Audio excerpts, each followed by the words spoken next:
go back there. No, you come up there. I don't know where you're going to go for right now. There we go. Hello. I got my stuff prepped early-ish. What am I doing? I don't know what I'm doing yet. Okay. So I have a bin of not so witchy fabric that I've been saving forever and ever and ever for special little projects and whatever. And I realized, where's my little bin?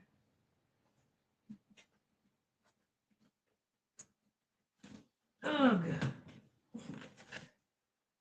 Which is more than it looks like in here because it's all been nicely folded and stuff like that. This is a little bin full of all kinds of pieces and parts and whatever that I got for those times when I don't want, when I really, for those times when I specifically want to avoid witchy fabrics. So I decided to break into that today and make some patches for the Ugly Quilt out of that. I just got a bunch set. I got a bunch set up. I've still got the big pile behind me. It's oh my God. I haven't been sewing much in the last couple of weeks.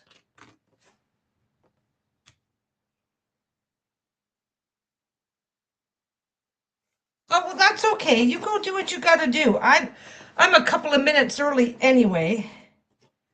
Anyway, why does this look funny? My camera looks funny. I am working on more Ugly Quilt patches. Because when am I not?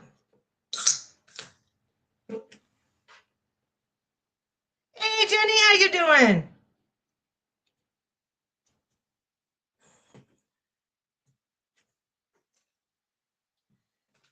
I got into a different part of my stash because I have a crappy camera. There we go. I've got, oh, this is regular stash. I just I got those ones all flat. I got those ones ironed up because I'll make good backings. Anyway, so this one's kind of, it's not chemicals of forgiveness, compassion. So I'm definitely going to work this one into a block. I'm not sure whether I'm going to do it today or not. So this is the non-witchy stash. This is I just finished ironing all this. It's from the non-witchy stash, which can go into a ugly blanket just fine. These are, I don't know if she still sells on Etsy, but there used to be a seller on Etsy who would sell these types of patches, but they would sell them really, really cheap. And every now and again, I just buy one because I've got huge variety for smaller projects. And then of course things started winding down for me, which is fine. But now I've got enough of these to square everything off and make like a full-size quilt. So I thought I'd dig out some of these and use this stuff today. I'm just going to start at the top. I don't know if I'm going to start at the top or not. I don't think there was anything in particular that caught my attention. That one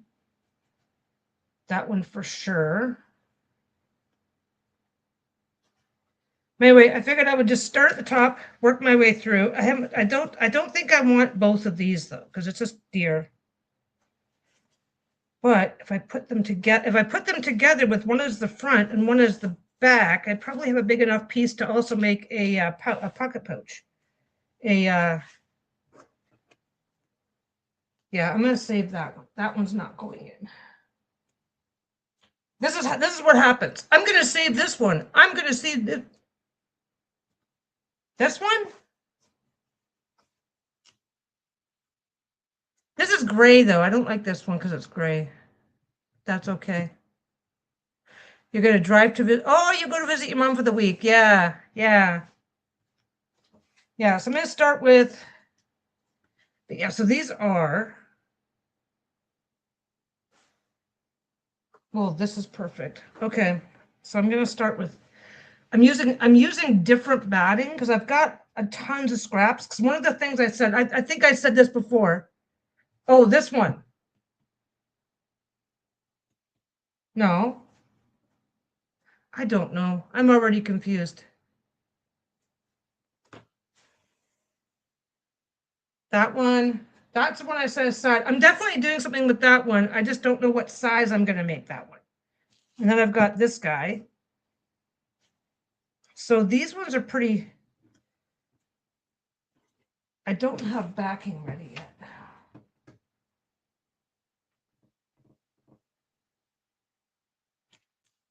Backing colors don't matter. And they can even be a little wrinkly because they're going to. Oh, okay. Okay. So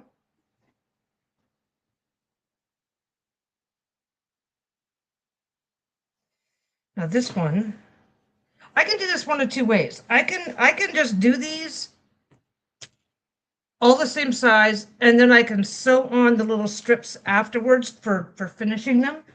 But I don't know which way I want to. You know what? I don't think I think I'm going to do it the other way today because the edging doesn't matter. Edging can be different. This is perfect. Okay. Where's my loop? I've got 400 rulers. I've got 1, 2, 3. I've got 5 different rulers sitting here. Okay. So this is pretty simple. We don't need to try too hard. Do that. I already checked against the, oops. Oh, no, no. It's got to go like that. No, it doesn't. Let's go like that. Okay, it's going to be a sandwich. So that has to be the front. That has to be the backs of the fabric need to be together. The backs of the fabric have to be together. Have you started a new job yet? If you have, how's that going, by the way? You know, inquiring, well, nosy people need to know. I'm so nosy. Yeah, we've been doing, there's a thing that happens around here called seasonal affective disorder, and it's not really a disorder. It's not anything that matters.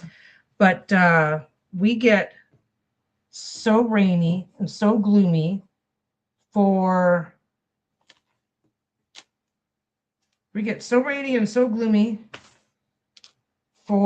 weeks at a time that it gets really easy to just be tired all the time around here. Are those lined up right? That's lined up right.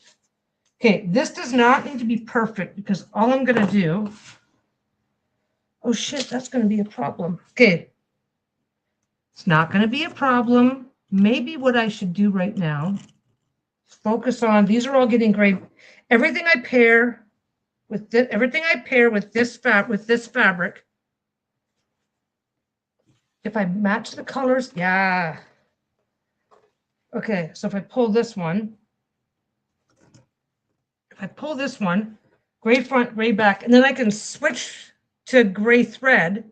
Oh, January. Okay, nice, nice, nice, nice. I'm gonna prep. I thought I was just gonna start at the top and just go right through, but what I'm gonna do is I'm gonna do, I'm gonna sort out 2 or 3 that can be done in grays. Doesn't have to be, yeah, this is a gray. This one's weird. It's got the little stars, but then it's got an otter. It's like otters and stars. I'm going to try and center it. I don't think I'm going to be able to do a very good job because it curves here, but you never know. I could get away with doing this one in a gray as well. It doesn't have to be a super intense gray, but if I do it, if I'm going to switch colors, I might as well do a bunch that can match. It gets, okay, it only takes a minute. It takes no time at all to switch thread out, but it feels like, oh my God, it's really easy to get whiny about it if you're switching. If you're doing small pieces like this, it's really easy to get whiny about it when you're switching every second or third thing. Oh, there's another gray. Oh, that one's a nice one.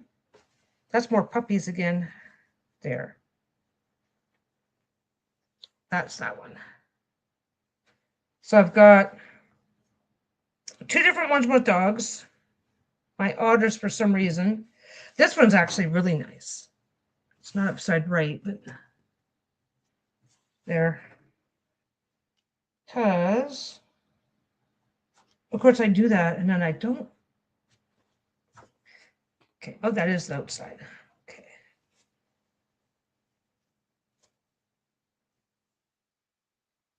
There we go, just put that there. It's easier actually if you stack it all together, but I'm just lazy. And then I can just do that. Okay, so what I'm looking out for is where this starts to curve. It can be a little bit curved at the corner because it's going to cover over for like it's going to go over itself by about 1/4 of an inch. Zoop. What I'm going to do is I'm just going to do my whatever, and then I will square them up. So I've got 2 ready to go.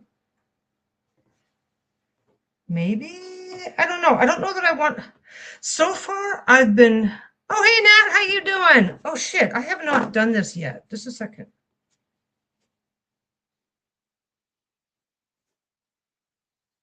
I gotta do this without wrecking anything. La, la, la, la. Just bear with me for a second.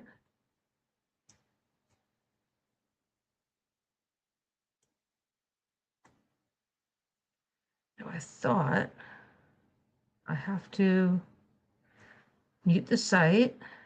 I have to mute it or it's going to make feedback. There we go. Whoops, that's not what I want. You're not late. I only started like 7 minutes ago. There we go.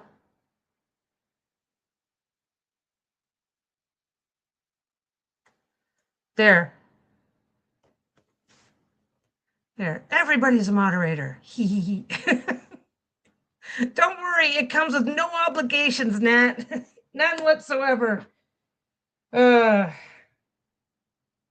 Okay, so I've got 2. I don't think I can save that, but that rebuilds the pile. Okay, let's rebuild the pile. What have I got? What else do I have that I can do in gray? Okay, so I made this big production. I made this big production about getting things that I can do in gray.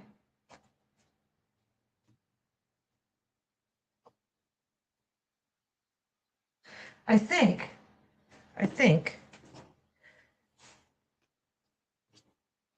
Okay, this one here. Let's do this one here. I suspect this is,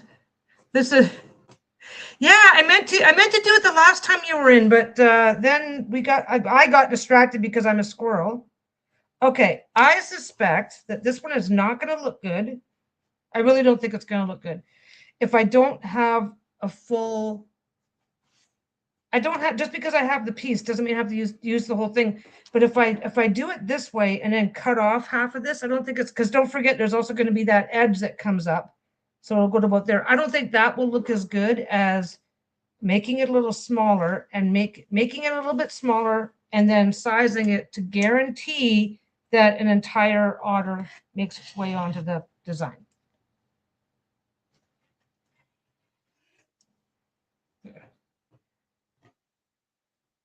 And it uses up that last little piece of gray. So there's 3 grays. Because I need you guys know, I don't need to explain the junk quilt over and over again. You guys know that I need varieties of sizes. You can keep the scammers at bay or you can become one. I don't know. I don't care. Well, it does let you share links. If we ever jump into the kind of conversation where that might matter to anybody, links can be, a moderator can share links. But other than that, we had one person one time and I scared them away. So I don't see there being problems. Okay, I'm looking for something that'll blend well with, oh, that'll go good with gray. My focus today is to not think too much. Honestly, most of the, well, there's 2 different kinds of scammers, right? Most of the scammers that we're going to see are just kids with nothing better to do. Okay, so there goes that. That can be great. It's got lots of, I don't know if you can see. Yeah, you can see when it's up close, but it's got lots of gray in it.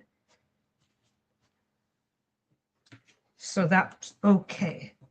So we'll do that on the back. What I'm going to do is I'm just going to do them. I'm just going to do them as normal. I'm going to do them. I'm going to trim them up, and then I'm going to add the piece after. Because then I can mix and match all kinds of funky colors. Wherever it starts to curve, that's where I'm cutting it off. Because that just doesn't make any sense. You know what? Okay, I had a thought though. I'm probably going to be able to get at least 2 ugly quilts out of all this shit. And if I focus on a lot of the pinks and stuff, I can probably, so I'm just thinking about this right now. If I focus on a lot of the pinks and stuff, I can probably get a really nice girly one for Lisa too.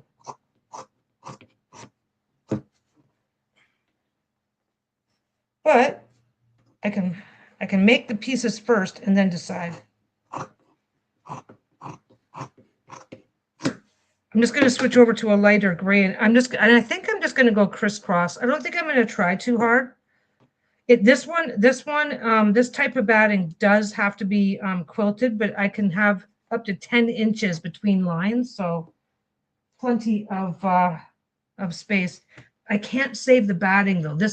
The other batting, I've been saving it to break up for pillows, but this is a good batting. That's why I save these pieces though for small stuff. Yeah, an ugly girly quilt. I think she might, because I just realized when I was looking through my bin, I've got the bin. That's all my, okay. This is all my stuff. This is all my scrap right now in a big ass pile. And that's scrap from doing the regular projects, right? This is from a different collection of scrap that I've managed for years and years. And this is essentially non-witchy, right? And I've got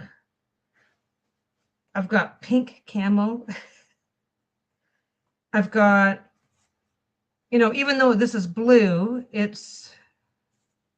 so I could do, I've got quite a, well, okay, I don't have like a ton of pinks, but like I've got stuff like this. Little bunnies. So because I have a look, nice little pink flowers. I could probably, this is a lot of fabric. I've got I've got half yards and fat quarters. Yeah, see, look. Is that yeah, got that. Little birds. This is from the back. It's actually very vibrant. Oh, no, this is from the front. I'm sorry. I have not made a decision with the Stonehenge yet. I still am wavering between, yeah, look at this. You can't tell me that Lisa wouldn't want that little guy and all of its friends in a quilt. And this is clearly from the same collection. This is not from the same collection, but similar colors. And then more pinks. I've got pink, and I do have pink in my collection. So but like this is like, these are fat quarters and half yards. Because there's every now and again, yeah, this is a lot. This is a lot more than it looks like because it's been all folded up and put away nicely. So, because once you take a pile like this and fold it up and put it away nicely, it's like this. Yeah, yeah, it's actually quite a bit. And don't forget, Lisa's got three full-size quilts right now. Lisa's got 3 full-size quilts, but we are short people, so we can really get away with we can get away with couch. We can get away with fairly small blankets. Okay. I'm just going to toss this one up there for now. We're going to go over here. I'm going to hover for a minute, oh, there we go. That was good.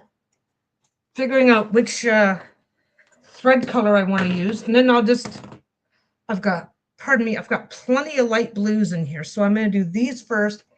But yeah, if I have these prepped and cut to shape, then I can just, oh, and there's another thing I can do. There's another thing I can do. Let's do it. Let's do it on this one and see what we think. You guys can help me make a decision. Okay. Guys are helping me make a decision. Of course, I cut my nails. Cutting my nails isn't a big deal, but it makes it hard to get in there with those little pick-at things. Anyway. Yeah, so my birthday was Sunday. We had adventures. You want to know what my birthday, nothing bad, nothing bad. It really wasn't. It was nothing bad. But Saturday night, my birthday was Sunday. Saturday night, we realized that Bruno's getting kind of winky. So Bruno has had eye infections before. As a matter of fact, we keep the over-the-counter stuff for pink eye in the house. The Peggy store is opening on first week of January, but I still have got no good news about tariffs. So I'm opening for everywhere except the United States.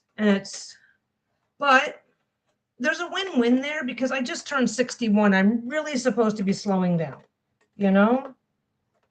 So I know it's not happy news for anybody who wants to get stuff from the shop, but, and don't forget, we're a pretty small exclusive club here. So if anybody really, really, really needs something, there are ways I can make it work. I just can't do it on the whole scale, on the large scale.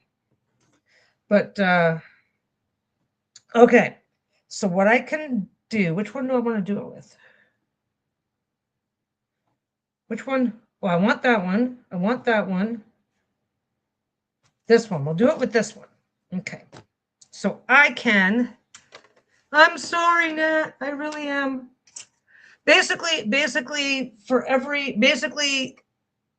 I would either have to increase my prices by 50%, start charging about $30 to $40 shipping. Yeah, I don't need, but I do want. Yeah, well, we can figure that out. I mean,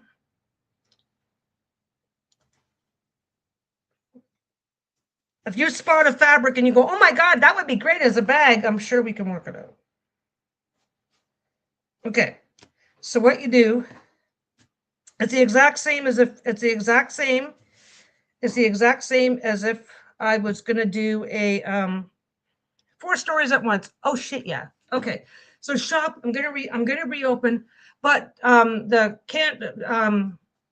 the USMCA is what you guys call it in the States. CUSMA is what we call it up here. Canada-US Free Trade Agreement. What do I need? I need that. Anyway, okay. I just got to get I don't want that guy. It's too small. That guy should be just right. Okay. I'm not concerned about size, but it has to be square or it don't work. Yeah, that was pretty much. So basically Saturday, Bruno shows up looking like he's got an eye infection. Now there's limits, okay? And he was clearly, sometimes he gets a little bit of irritation. We give him the over-the-counter pink eye medication, and I can't do it that close, got to be a little bit. We give him the over-the-counter pink eye medication, and he's just fine. Well, we gave him that, and he wasn't fine, and he was starting to experience some pain. We take him to the vet, because unfortunately, don't worry, it didn't end badly, but the unfortunate reality is that, okay, what are we doing here? What are we doing here? Basically, I just made a line there and made a line there, and I got to make sure everything's nice and straight.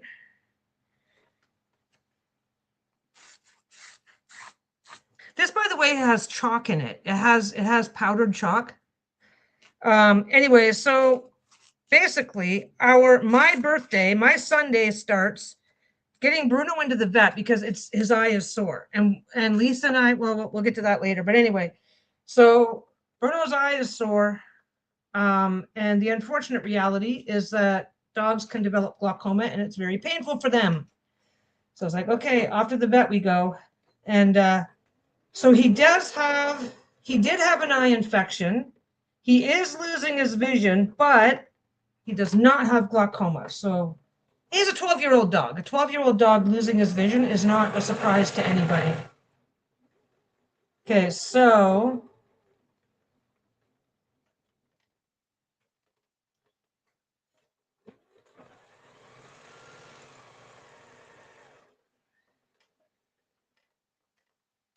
okay, and where's the original? The opening. I always leave this long so I can remember where my thing is, right? So anyway, so my birthday starts with the $500 vet bill. And then, so that's, but that was actually good news. We were really worried because glaucoma, he's already, he's already got enough problems in life, and glaucoma is very painful.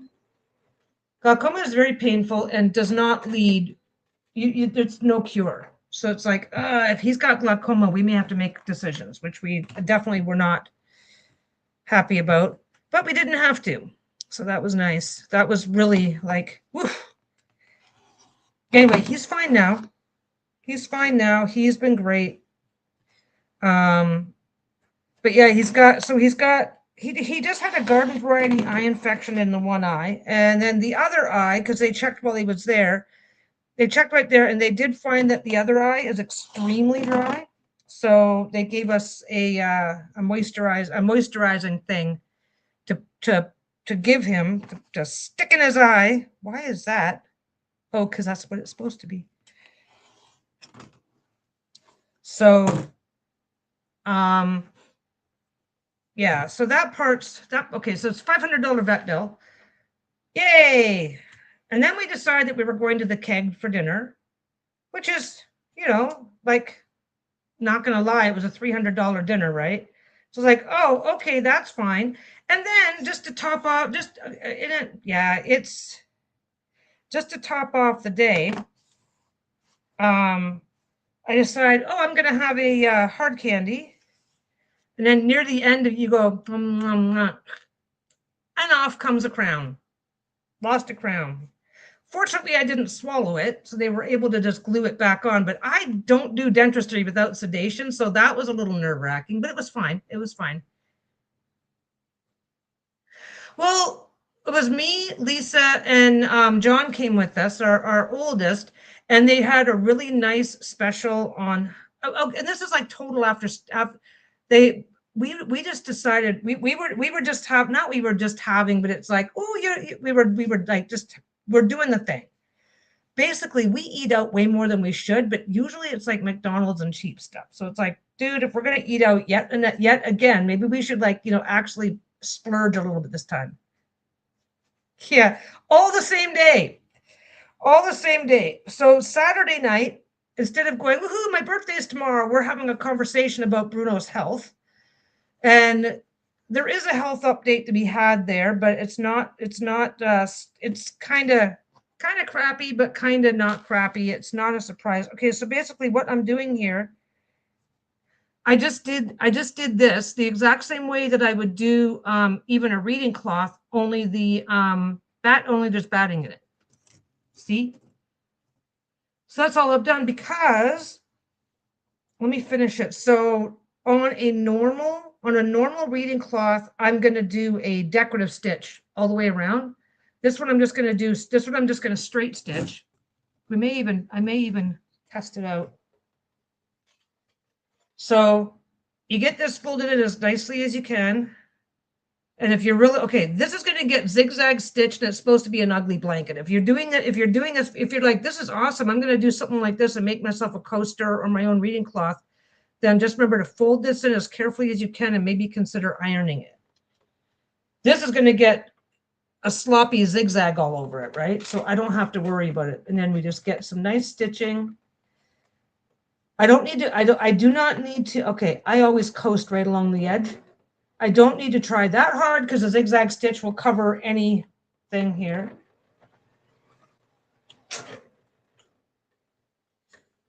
This might be a nice little way to keep doing this.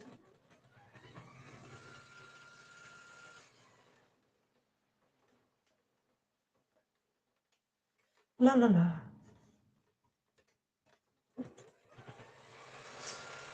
Anyway, so yeah, but the good news is I'm hoping it's going to go on just like the usual stuff. Don't forget, I can also trim this out and do it properly. It's not that big of a deal. Don't forget this particular ugly quilt project, each one of these is already finished, and then I'm zigzagging. So it's not the same thing as when I'm doing a regular quilt piece. So it's really different. It's very different. Here we go.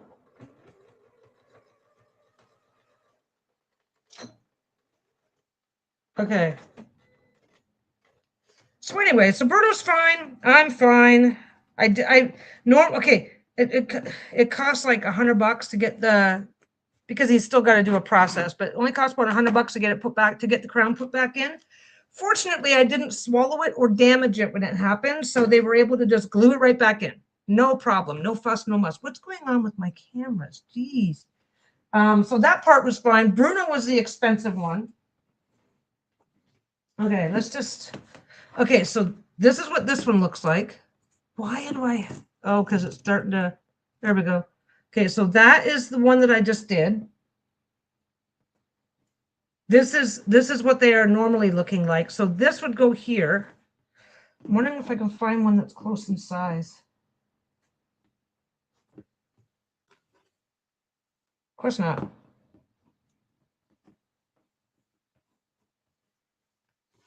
Okay, so this would go.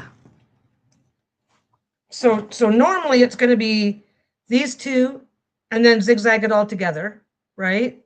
So that's what it's going to look like. You're going to have your center, you're going to have your edges. This is going to be just no edge on this side, and it just pushes in the exact, it'll, yeah. Yeah, no, crowns are super expensive. It probably would have been about, if I'd have ended up, and when I got in the car, I dropped it, and we had to like we had to like move the seat forward. So it's like bouncing around in a seat. And we're like, oh, please don't make a crunching sound, right? But yeah, so it was only about, and I get sedation every time. So so it's like if there had been a problem, they would have had to sedate me, and that's $750. And I know it's expensive, and I know it is what it is, but I avoided dental care for, part of the reason why my dental care is expensive now is because I avoided it for years because I couldn't handle it. Okay, so that's going to be, so that's just going to be zigzagged on. Let me just do it. Let me just put it on right quick right now. I'll start with it at this end. Okay.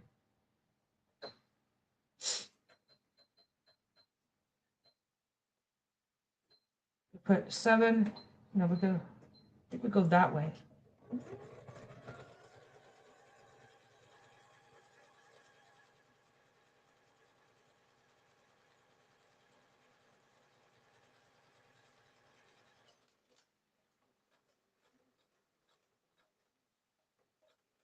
Okay, let's get another piece. There it is. Let's see if I have a narrow piece. Oh, I do. Is that, no, it's not going to go well. I don't want to start. Oh, ours isn't great either. Okay.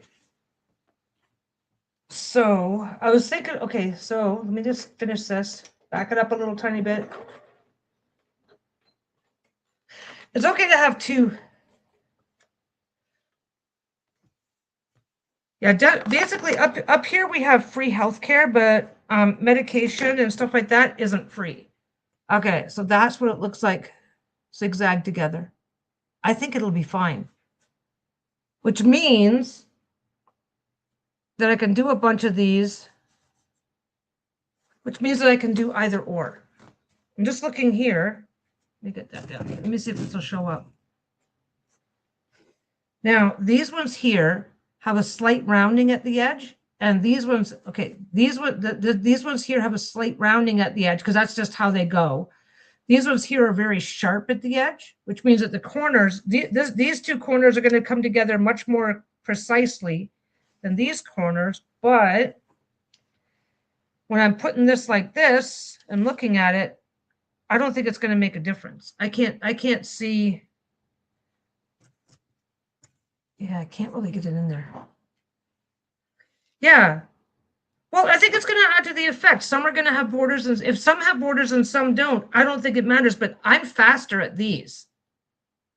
I'm way faster at these. So if I do like, okay, like maybe if I do them today, I'm going to do all the ones today like this. And then I've got either or.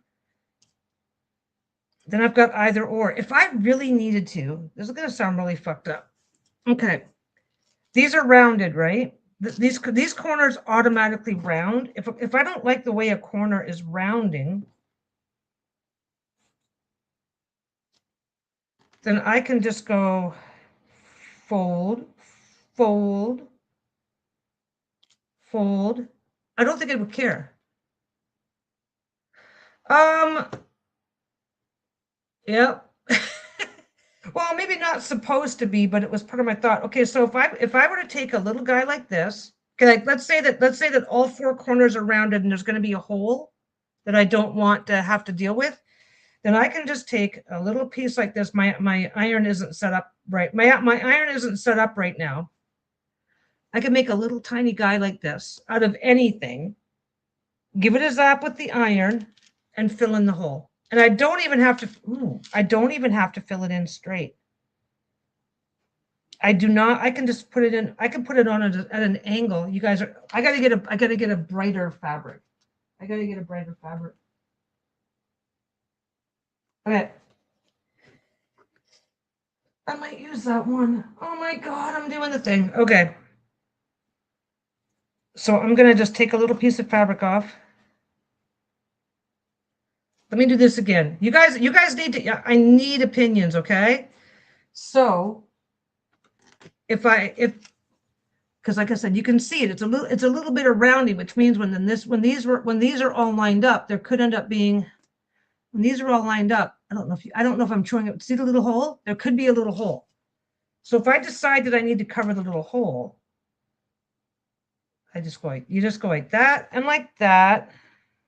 It's okay. It's super. It's a little fiddly, but it's not that big of a deal. You do that, and then you do that. I'm using selvage, so there's going to be some stuff hanging out the side, and then I can even just go through at an angle, or go straight up and down, or do it any way I want, and I can fill in the hole, and nobody's going to see it. Yeah, like a little dog ear for the corner. So yeah, it looked better. Okay, it looks better to me using this piece, but I think it's more visible to you guys if I do a smaller piece.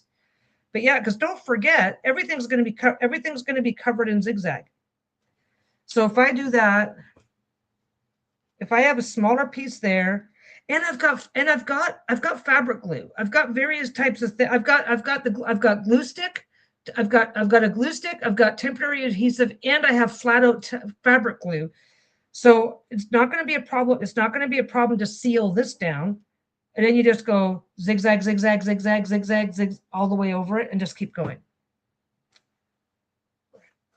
I am going to do today's project. Today's ugly pieces are going to be this, because I am faster at it.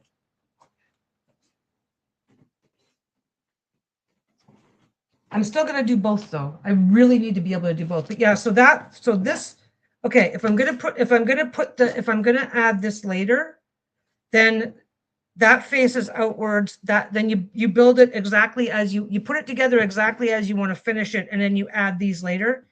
With this, you move the back to the front, pretty sides together. Actually, I'm going to go. Okay, there's not really a front or a back way to do it, but I'm going to do this. It's easier. It's a lot easier if you know which side. All four sides of this piece are smaller. So if I try and line it up this way, I'm not going to be able to line it up.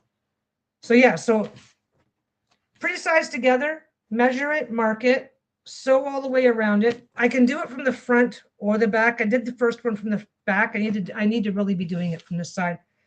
Sometimes if you have the batting down, it can it can get your machine really dusty really fast, but my machine gets dusty fast anyway, so it doesn't really matter. You have to have you have to guesstimate about 1/4 of an inch. You can't just go right to the edge because then nothing's going to stay on. So yeah, so I can cover up the dog ears. I think that'll look good. It's not going to be on every single. It's not going to be at every single intersection, and I can add them. I can add them while I'm making it, or I can add them later. So you just push down, kind of hardish. I'm gonna bring that back a bit. Make sure that you're getting at least make sure that you've left at least 1/4 of an inch.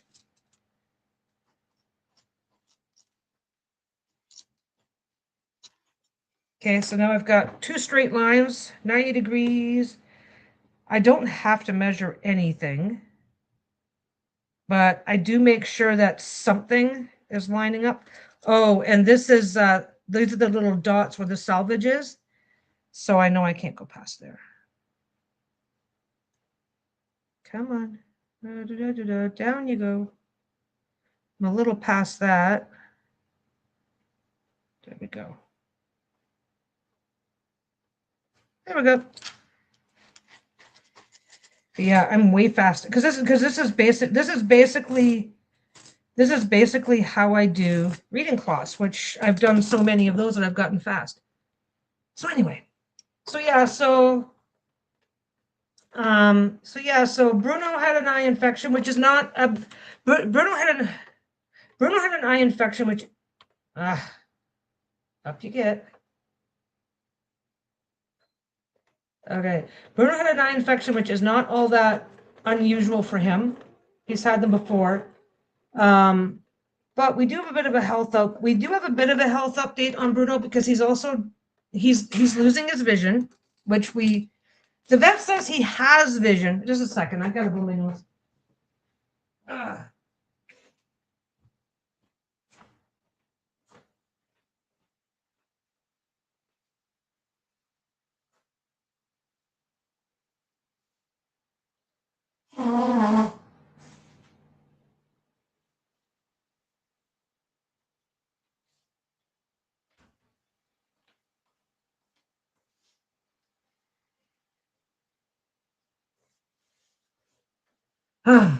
Cool. So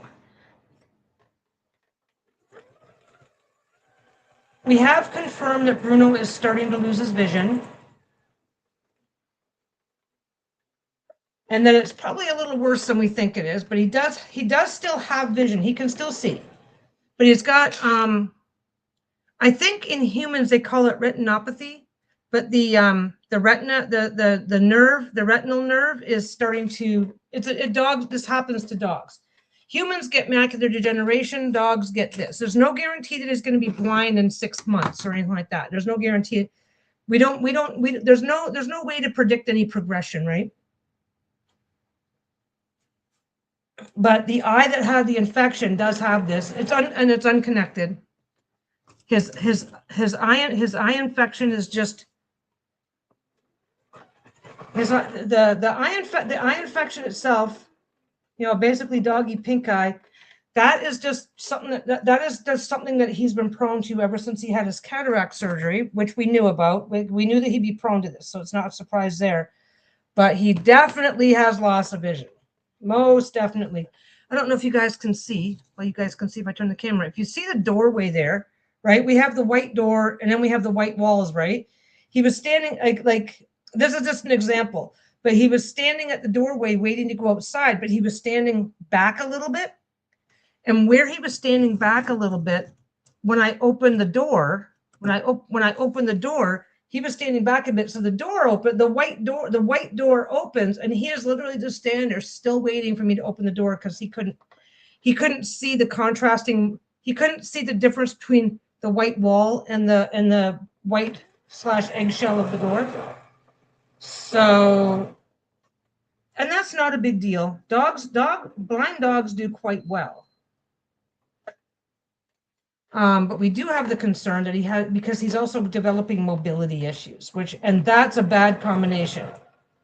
A blind dog with mobility issues is a problem. So no guarantee. There's no time limit on that either. It's like, well, he could be fine for the next 10 years. He could deteriorate and be, but if slash when, but he's also 12. So that's not, none of this is a surprise. None of this is a surprise. It's stuff to be, none of this is a surprise. Currently, it's just stuff to be aware of. We were really worried on Saturday, because if it had turned, the one that the eye thing that he's got, and like I said, it's just basically, well, the optic nerve, the retinal nerve is just breaking down with age. It's just, yeah, he's fine for now. He's fine right now. Our big concern on Saturday is that, because on Saturday it looked like his eye was swollen. The eyeball itself was a little bit swollen, and he was in pain. You get, it's like, oh hey, but yay. So it's like, that's a symptom. That's a sign of glaucoma, which is what we were worried about on Saturday. We were like, what if this is glaucoma? And it's like, glaucoma is very painful. You can manage it to a degree, but it's always going to be painful. It's always going to be problematic, and leads to blindness. And it's like, because he already lives with chronic pain. He lives with a certain degree of chronic pain. He's got that. He's basically got the doggy version of the thing I've got in my knee. So it's like, I totally get it, right? So we were having that conversation. It's like, if it turns out that he's got a condition that's going to put even more pain on top of what he does deal with. I don't know how to describe it. Like, if he gets a little achy, he just sleeps for the day. But we can't. It's a really big fucking trap for a dog, because if we there are treatments that we could give him that would give him less pain, but because of the condition that he's got, oh yeah, he wants cuddles all the time. And you know what? When he lost his vision just before we did the cataract surgery, he was the same way. But no, he's definitely not seeing as well as he could, we want. But they've confirmed that what he's got going on is not a condition that includes pain. It's just his vision is going. So that was really good news. That was like, okay, that changes our entire conversation, because Lisa was not happy, but it's like, we have to decide, how much pain we're going to let him live, if it's glaucoma, if it was glaucoma, right? But anyway, so going in circles. So I'm just going in circles right now, right this minute. But yeah, he wants cuddles all the time, and that's probably why, because he's not seeing it. He's not seeing very well. He's not seeing very well. He's not very happy about it. So he's like, just cuddle me and tell me life is better. And it's like, and life was better. He after the first 24 hours of eye drops, we could pet him.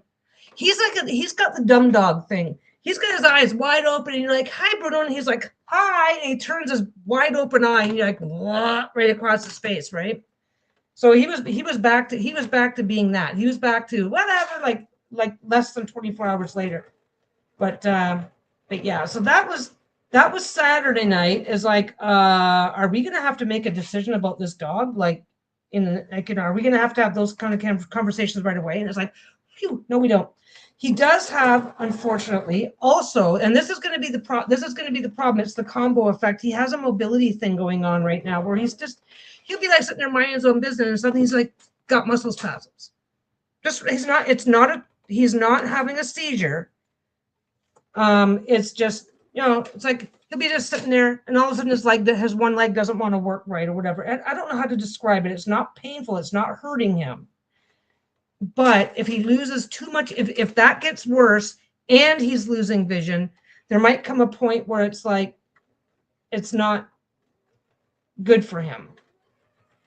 I don't know how to make, how do you make that sound? I don't know. There's no way to make it sound anything other than the shitty situation that it is. But I don't know, like if when the vision, if the vision and the mobility thing that he's got gets worse, worse, if they both get bad enough, we're going to have a conversation. But there's none of this. Oh, well, it's progressing at this rate, so you can expect blah. It's like, okay, he's been in the middle of pooping, and all of a sudden this happens, and like he's almost fallen in his own poop. He's been walking down the hall, and well, like I said, just trying to leave the house the other day, not seeing that the door was open because he just wasn't seeing the contrast in colors. If he's got if the blindness gets worse anyway, yeah, we're not happy about that. We've kind of been not okay. We're not going to go. Let's just proactively like that's. But the good news is there's a whole lot of good news here, and I don't know how to make this sound like good news. Let's dump all the bad news. The good news here, though, is that he's just a 10-pound dog. I could carry him in and out of the house, no problem. Like we do a thing, and I will bend over and I will ask him if he wants UP. Like I'll say, do you want blah? And then just lean over with my hand dangling down, because if that's what he wants, he'll just walk over to me and then just he'll kind of lean his shoulder into my hand so I can finish the scoop and pick him up. So he's very good he can be communicated with for the basics, right? Anyway, so we're not happy that we've had, so happy birthday. Here's some realizations about poor Bruno. But I don't think, unless something else happens, I don't think that we're in a decision-making position anytime soon. Yeah. Well, neither one of these things are curable. The body tremor thing is very normal in elderly dogs. He's 12, right? He's a 12-year-old dog who definitely did not win the genetic lottery. So we've got that going for us. And let's face it, Lisa and I had this conversation, and we're reminding ourselves of this constantly. It's like, let's just be brutally honest. Not very many people would have been able to keep him once, because when he was diagnosed with diabetes. Diabetic dogs pretty much develop cataracts almost immediately and go blind. It's just what they do, right? Not very many people are in a position where, and it's no judging anybody here, but this was like almost 8 years ago. Most people would have done it then.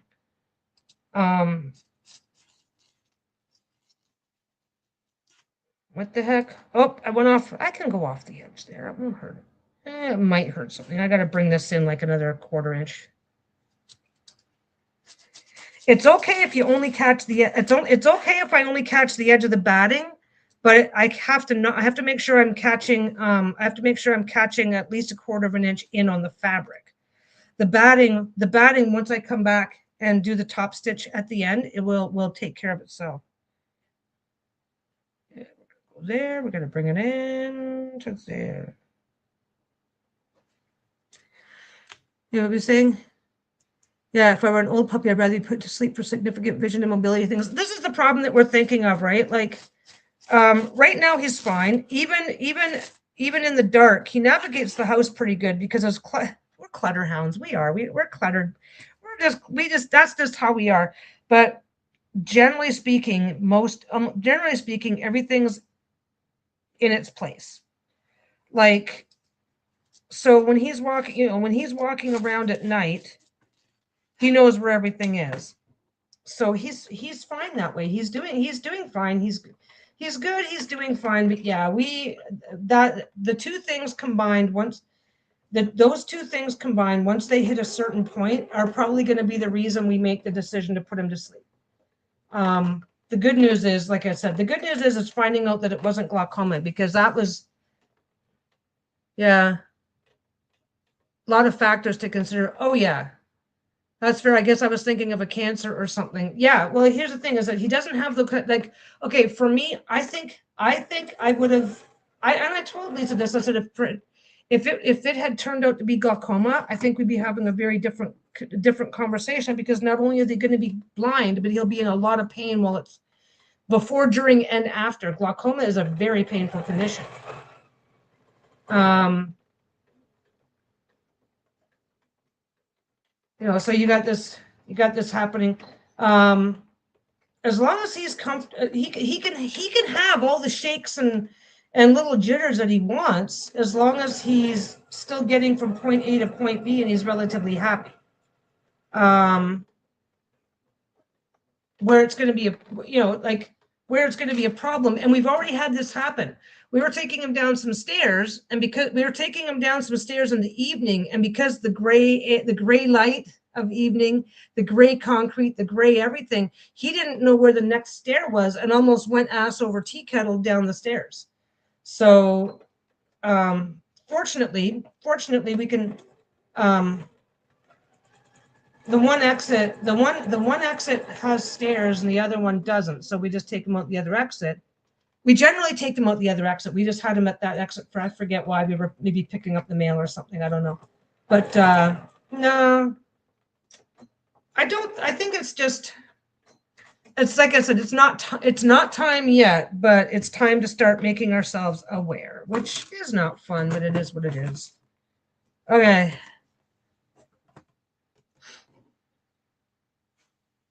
Oh, I'm just rereading the same comment. Yeah, no, there's a lot of factors to discover, to decide. Like I said, like cancer and stuff like that. You can actually attempt to treat that in dogs, but and it's not just about the money. Like I said, like finding out that he's got this retinal thing, which is painless, was very different than felt very different than the risk that it was, because dogs that have cataracts have a he's had the surgery, but the sensitivities are still there. So dogs that have had cataracts are at a much higher risk of having glaucoma, which is why when we noticed he's had eye infections before and he's not in pain. Welcome back. Now you didn't miss much. I am doing a bunch of them. I'm doing a bunch of the blocks up like this, where I just do face to face and then do it like a reading cloth and then just flip them over. I'm going to do a bunch like that. So we've got, so when they sew together with the other ones, they're going to look like that. Some with borders and some without. We did a short little test run to see how that was going to look. And then the only other thing that we talked about, other than just regular updatey stuff, the only other thing we talked about is that because these have rounded edges when they're turned. Yeah, thank you. I like to think he's a lucky pup because, I mean, when he was just first died, when he was diagnosed with diabetes, we found out that most people just put the dog down at that point. So he's had a good life. He's had a good life, and he's going to continue to have a good life. And like I said, our big fear was that it was going to turn out to be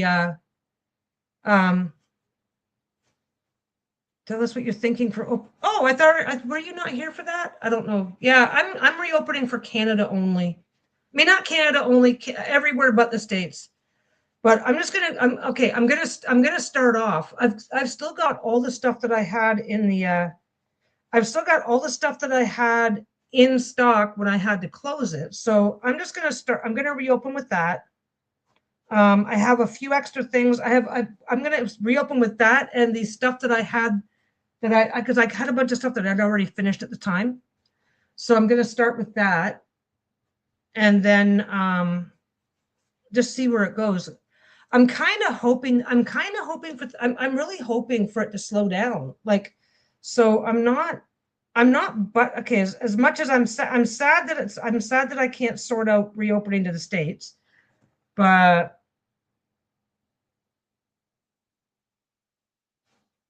I can definitely make decisions on a case by case basis too. So the problem is that I thought that I was tariff exempt, and it turns out that I'm not. But I can get this certification for a cottage industry, something. Oh, that's okay. Don't be sorry. I found out that I can get certified as a cottage industry, which would basically get me back off the hook for the tariffs again. But there's an entire process, and it costs time and money. So I'm just going to leave it alone for now. Because I'm 61, I'm supposed to be slowing down. I am supposed to be slowing down and doing less as the years progress. But yeah, the shop. So the shop is gonna. I might now. What I might take advantage of. I've got so much fabric, right? I might take advantage of the changing situation to put different things in the shop. To shopping bags, whatever. Because I'm not gonna need to care. I'm not gonna need to if I'm intentionally winding down. I'm not gonna need to care in the exact same way. I don't know if that. Well, you know me. That makes sense. Yeah, I know it makes sense. Anyway, so yeah. So Bruno's the punchline is that Bruno's fine, but the punchline is that what he's got going on is probably the vision and the muscle spasms are only going to get worse with time. But there's no guarantee on how worse can be, which is good news, or how fast worse is going to happen. But it's something we have to be aware of. So that's his punchline. What else was it? Okay, so yeah, so the tooth, the losing that crown, it actually turned out to be a really good thing. It sounds fucked up, but I was able to go in and get it put back in. I was able to go in and get it put. It cost me money to get put back in, but I've got I forget how many crowns I've got by now. I've got a bunch of them, and knocking out a crown is really common. And now I know that I can get it done without anesthetic, which is nice because that would have made it a really expensive day. So what's the fun thing? What's the fun? Oh, and then back to the fun thing though. Yeah, we went to the keg, and don't forget these are Canadian prices too. If this was in American dollars, it would probably only okay. Two combo Canadian currency being what it is, two combos at McDonald's usually comes out between $25 and $30. If that gives you something to compare against. Okay, so this one there. I want. Oh, let me just bring it back here. Yeah, see, I'm on my fourth one already, and I'm not even thinking about it. So that's this one. So I just want to get. There's salvage right here, so I want to go right along this. This is the nice thing for this way too. Which way did I have it? Yeah, I want to go right along the salvage. Let me put it on that side.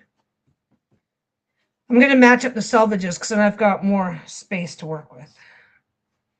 I don't mind if I lose top and bottom. I'll keep most of this. I'll go along the salvage. Oh, wow. Looks like this is almost the exact right size. I'm going to get a little bit bigger.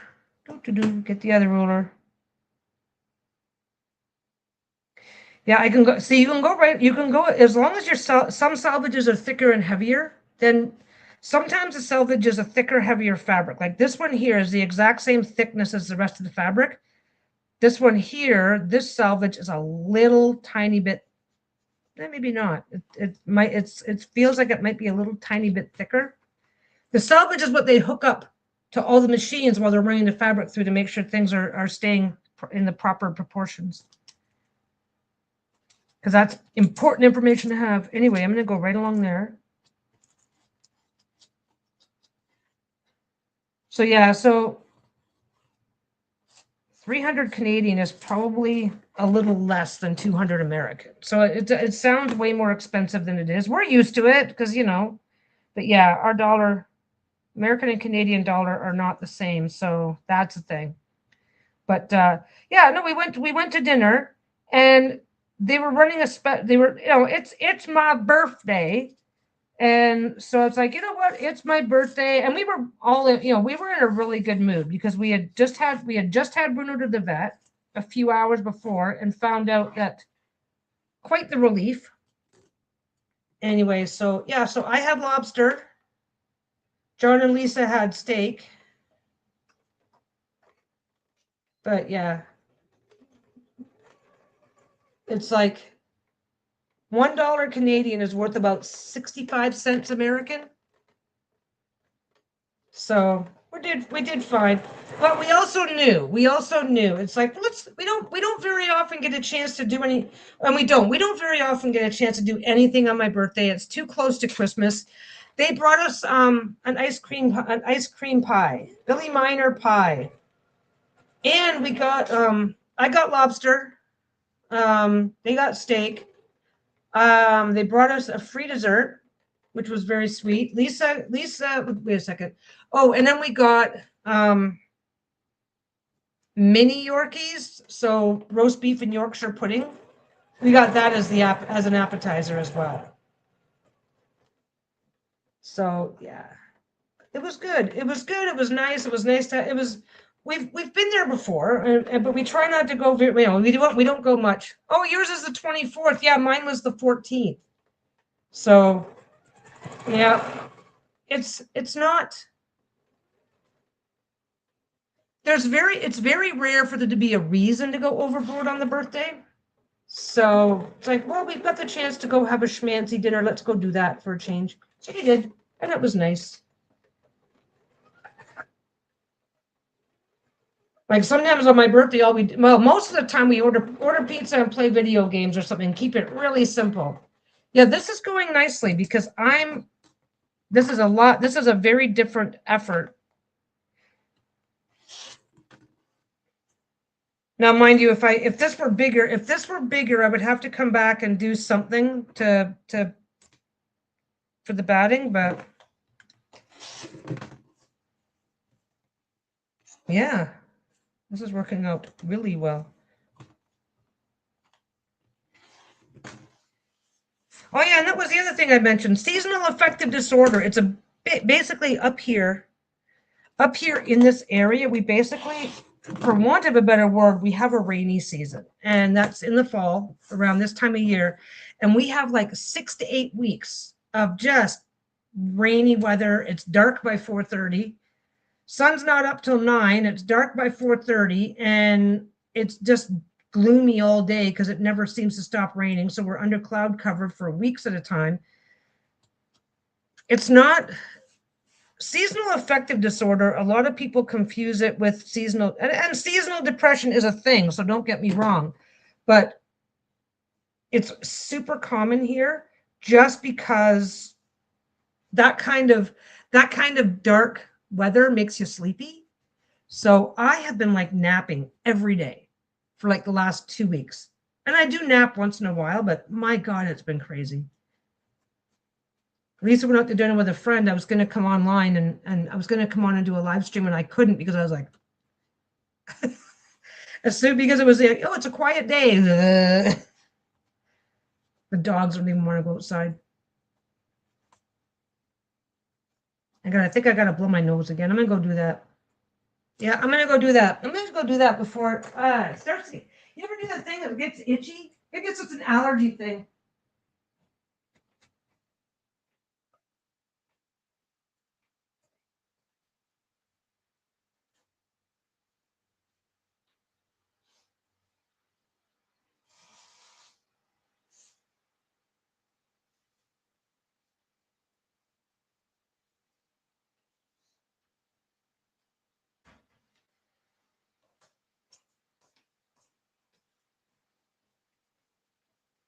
There we go. Yeah, I needed to have some of these. Yeah, it's hard to feel like doing much of anything, and that's what we've got going on here. But up here, the reason why they call it well, it's a seasonal thing up here. It's a guarantee. It's a guarantee that we're going to have rain. Like it's raining right now, and it's been raining. We don't have sunny with showers. Okay, like I don't know where I come from. In the summertime, you might have a little bit of you might have rain every day in the spring where I come from, but it's like it gets cloudy, it rains, and then it's gone. And then you have sun for the rest of the day, or it's clear and it's whatever. Here, it's just pissing down rain.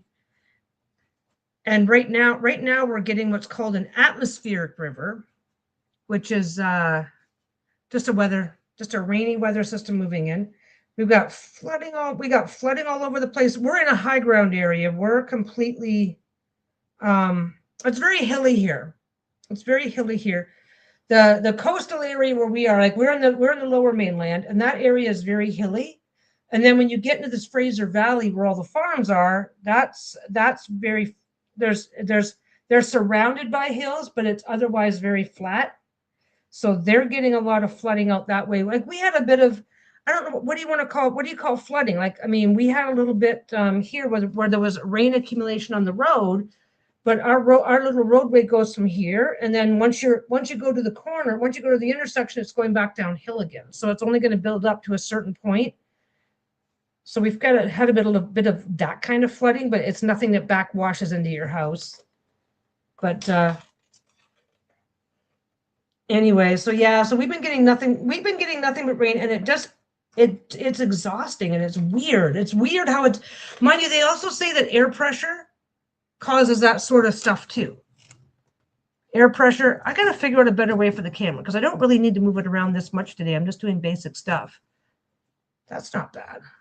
No, that's not great. That's awesome. That's awful. That's horrible. Oh my God, what am I doing? Okay. Yeah. No, it's hard to feel like doing anything. And also, like, I don't know what it is. I do not know what it is out here because I never know, but the way that the rain comes down here, I guess maybe it's because it's this pissy little drizzle, but the visibility at night here when you're driving, even when you're walking, can really suck.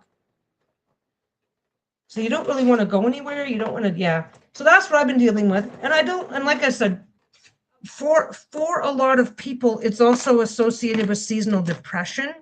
So it's like, I'm not depressed. I don't have anything like that going on, but I am sleepy because nothing to do, nowhere to go, no incentive to do anything. So it's like, I just got to get my glove on, my time to do something about my grip. Yeah, I think now this could be interesting. If I'm going to do one of these for Lisa, it's still going to be using these small, it's still going to be trimming down on these small pieces though. But if I do one of these for Lisa, it's going to probably be a lot easier if I do them like this.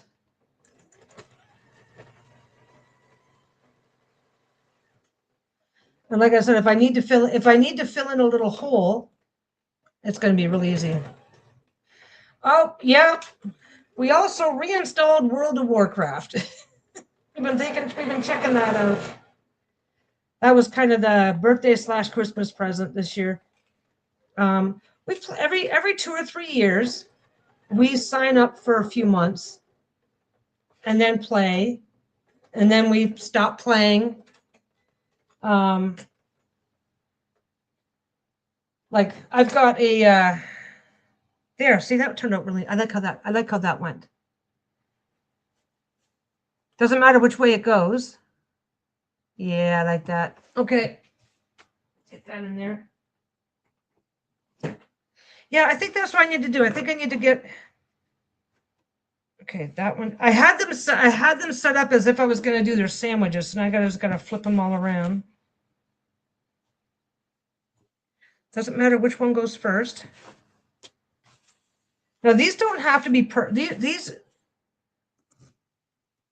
Now these ones, the tops have been ironed, but they don't necessarily have to be perfectly flat as long as they're in place. Just because they're going to get, once they get washed, they're going to do their own thing. But yeah, we started doing. Oh, and we did. I went into Dreamlight Valley. I went into Dreamlight Valley somewhat recently. Oh, make a bigger one now. There's a ruler for that. We went to Dreamlight Valley and got the dragon and the Pegasus. Got those two sorted out. That's something else too, though. Is it like this is the huge. WoW is really popular. I will say I like WoW. I like World of Warcraft, but it's like any of those games. After a while, it's just like, man. Good news is that you can share resources between your characters, and so it's really popular to do a banking alt where you have a second character that you work with, and its only job is to make sure that things, you mail everything. Well, you mail everything that's worth anything to the banking alt, and then the banking alt takes and makes sure that everything that way that okay. You have one character that's running around playing the game and doing all the things. They gather up all their shit, they send it to the banking alt who is sitting at a the Pegasus is the season journey thing, the event. It's like on the first page of the event. It's a Christmas, it's a seasonal Pegasus. It's a brown one. It's wearing a little it's a seasonal Pegasus wearing a little Christmas cape. But yeah, if you're logged into the game, and I know you will be now, if you log into the game and you look at the current event, it's on page 1. And there's something about bonus. There's something about bonus currency for the event, and it's enough to get the Pegasus. I think it's on the do you go to do a lookup? Oh yeah, that one. Yeah, he's cute. Do you do the lookup for free Dreamlight Valley codes? There's a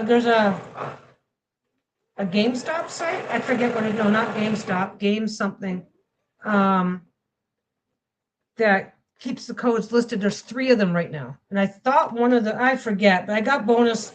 Coins and went ahead and got it. But yeah, so on World of Warcraft, you can share everything. You can create multiple characters, kind of like on Google for free codes. There's like 2 other ones that are up right now, and I forget what they are, but the one I seem to recall was pretty good. But no, so basically you can share your resources between all your characters, right? So you have one character that you play the game with. You have whatever characters you're playing the game with, but then you have one that just lives near the bank and the auction house. And there's major cities throughout the game, right? So you just go to one. You go to one that has a bank, an auction house, and a mailbox really, really close to each other, and that guy becomes your banking alt.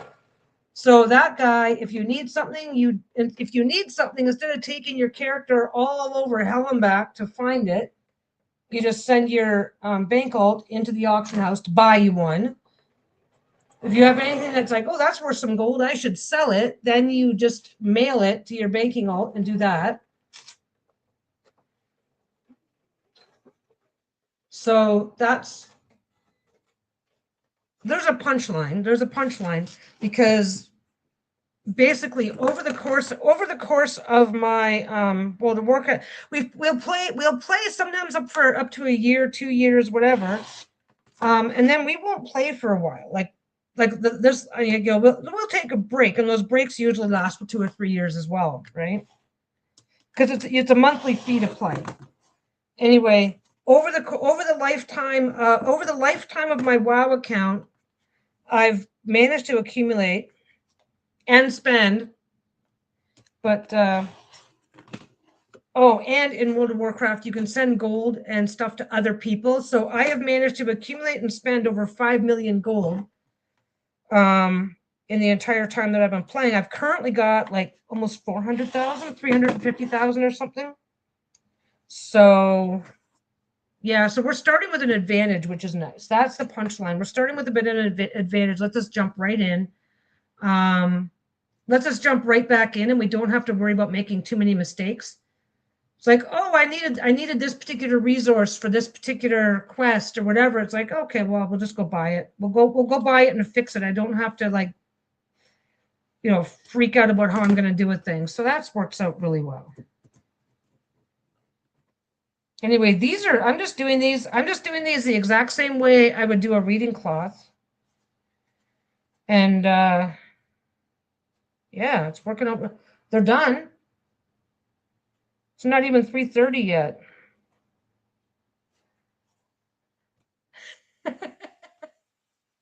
Oh no.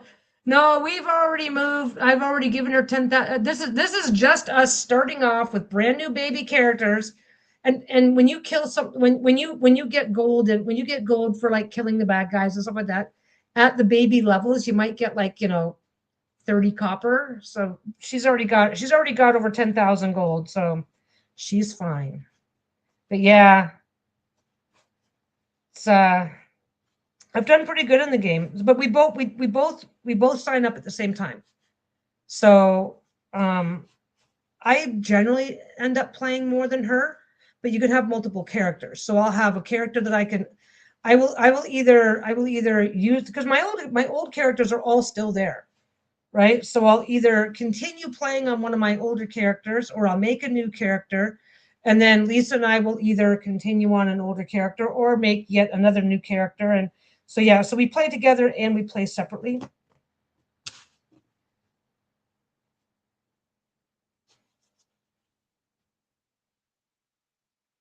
Yeah, a lot of people will have to, okay, I've been doing this for so long, right? But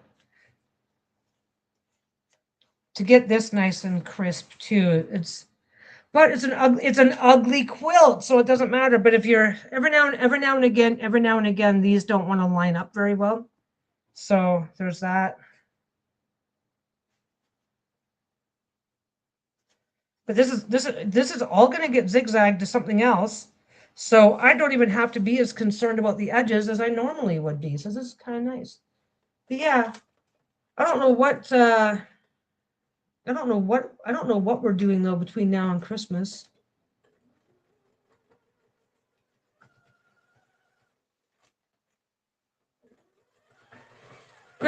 Christmas Day. Oh my God, we totally rednecked Christmas Day. Costco had basically sous vide, so that's the meat that's been cooked in a pouch. Costco had that, so we picked up enough turkey for dinner. So it's been good. We got turkey, and we got the turkey for Christmas, and we also got some roast beef to try, and the roast beef was really good. So we got that going on, and then we've got. So now we've got reheat the turkey, and then we've got to just make the sides. Did you and Lisa get the new expansion for DDV? It lets you ride and customize. Oh, do not tell that to my wife. Oh no. No, we haven't got it yet because I've still got the other two to get through. I've still got to get through the other two. Lisa's not playing as much right now. We're definitely going to get it. We're definitely going to get those expansions because I like Dreamlight Valley. It's nice. It's a nice, mellow, easy game, and it's not, it's a literally all ages game. So I like that. And you don't have, it's kind of funny because they need another designation. Like when you really think about it, because when I say video game, people think boo, boo, boo, boo, boo, boo, boo, shoot it all up, right? But but games like Dreamlight Valley are very cozy and very relaxing. There's stuff that you can do to challenge yourself if you want to. But the entire purpose of the game is to meet these characters, make friends with them, and then decorate. Oh God, Jenny, no, don't tell my wife. No.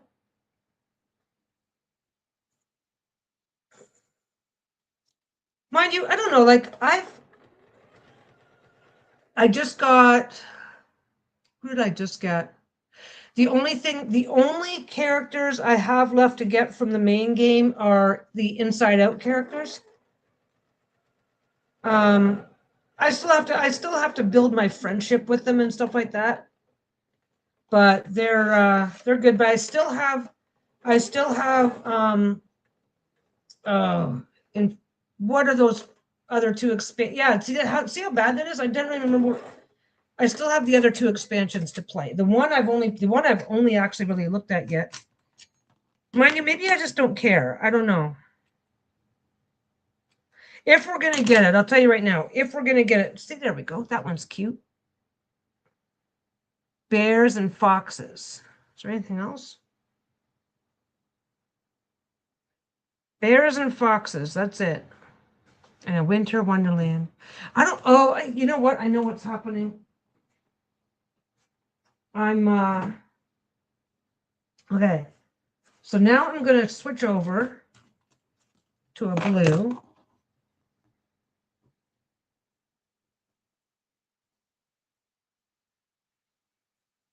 What's this one? Oh, that's more of that same one. Okay. That's the one that I not just did. The one with the weird flowery thing. There's the rest of it. And I could make a tiny. I'm going to save this for the tiny stuff. Okay, so I've got light blues, a white. Oh my God, Jenny! My pony has a white unicorn I named Starlight. She sparkles pixie dust when she runs. Oh God, oh God, oh God! You know what? And I'm gonna have to tell her. I'm gonna have to be the good person. So I've got. These are all okay. I don't care if these are a perfect match on color. What I'm looking at though is like, okay, like this one here is so pale that I obviously don't want to be using black. So that's where I'm at right now. These can all go with a light blue. I don't care if there's some contrast. I just don't want it to be so much contrast that it. Mind you, I don't need to care. Why do I care? Everything that I'm doing, if I'm doing these in smaller pieces, then I don't, okay, if I'm doing these in smaller pieces and doing the flip, then let me just talk out loud for a second. Okay, so that is in gray, right? It's barely visible. Because even though this is white, even though that's white, the gray it's a light gray. So it's not gonna be a super jarring. Jenny is talking about unicorn ponies. If Lisa stops in and sees this, oh my God. Okay, but everything here is going to be zigzagged with a different color. So even if it is black, I plan on using bright colors, yellows, oranges, maybe red. I've got a couple of reds that are kind of bright. So I'm just going to do whatever makes sense, right? Whatever's handy. So if I'm going to do these in different colors, then it's not going to matter because I'm not sewing into this area. I'm not sewing into this area. And even if it clashes, I'm going to stick with the gray. I will say that a light gray seems to match. A light gray seems to be one of the best fabrics, one of the best colors to match the biggest percentage of shit. I don't have to care about the back because the back is supposed to look even more. The back, you don't put it together for the back. Okay, I am just going to start sewing. I'm going to start sewing and I'm going to stop worrying about it. I've got a few that are bigger. What's this one? There we go. I've got a couple that are bigger, and I think I might match them up and do, because I can still get like that out of this. I can get that out of this, and then I can still, let me see. Okay. This is one cool use for all these schmancy ass rulers. Let's get that. Yeah, let's do that one. Okay. Put this one up so you can see it. Okay. Yeah, dark colors may not work as well, but I think gray will. I think the gray will. So this can go almost all the way to here and still leave me. Don't forget, I have to leave enough for seam allowance. I can start. Yeah, see, this one's got a thicker, this one, the seam allowance is thicker. So you want to give it a little bit more space. So I can do this is 6 inches wide. This is a 6 by 12 inch ruler, and I can go almost to I can go to 9.5 inches, 6 by 9.5, still have enough left over for that piece. Okay.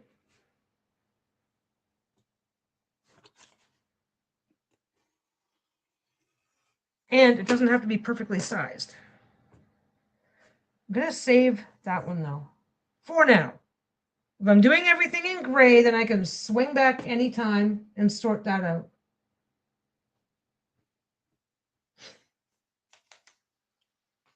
Oh yeah, and I still have the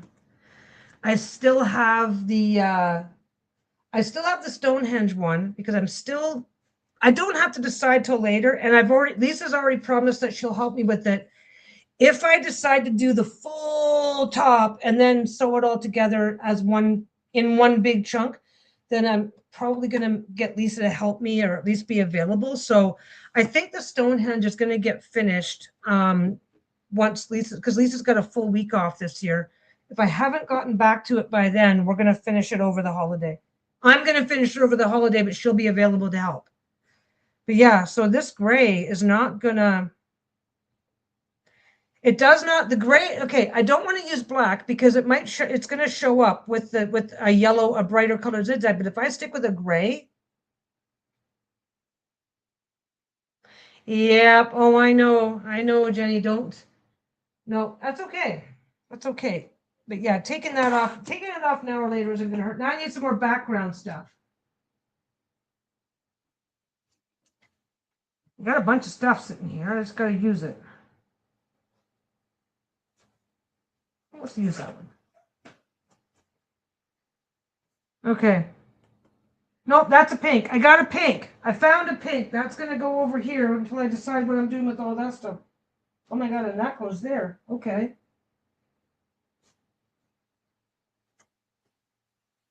Okay, let's just grab this one. I don't even know what I've got now. I'm going to use this one. I like the color, but I don't particularly want it on the front. I'm just going to put it on the back. We're just going to go like that. And I'm going to pull out the next pile of scrap. Oh, not quite. Is that going to be big enough? This one's wider. Okay, and here's that goes in the other pile underneath. That goes in the underneath this mess pile.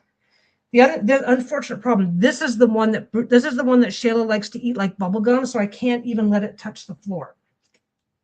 So she's a pain in the ass. Okay, so I have my bottom. This is the unfortunate part with the scrap is the other one was fine, but this one's got a little bit of that. A little bit of that won't really change anything, but if you've got a little bit of dark colored threads and stuff like that sticking to it, then it would show through if this side was the one that's up. Oops. Like that. Come on. Oh my God. Okay, so pretty sides together. Throw it on top of this.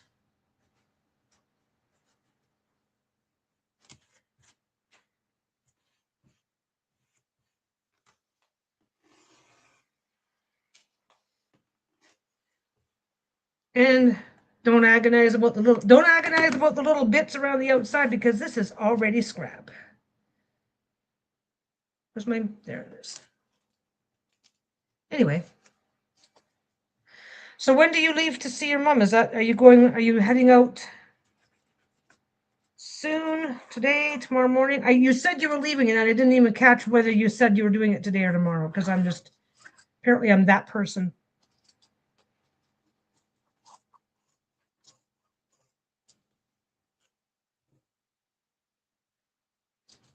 There's something else I was going to share with you guys.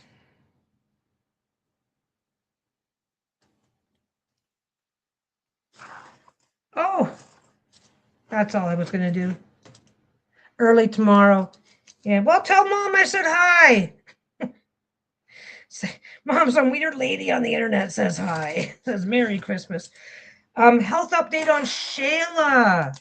It's easy to forget to keep you guys on the loop because you guys never ever get to see her. She's doing amazing. She's 14 years old. She's doing really, really well. She is starting to look her age a little bit. One thing that dogs experience, humans experience it too, but it's much more not problematic. It's much more obvious on a dog. Dogs can experience their hair thinning. Not her hair is not falling out, but she's got like old lady hair now, so she's got her hair's getting a little fine and whatever. So she's experiencing a bit of that.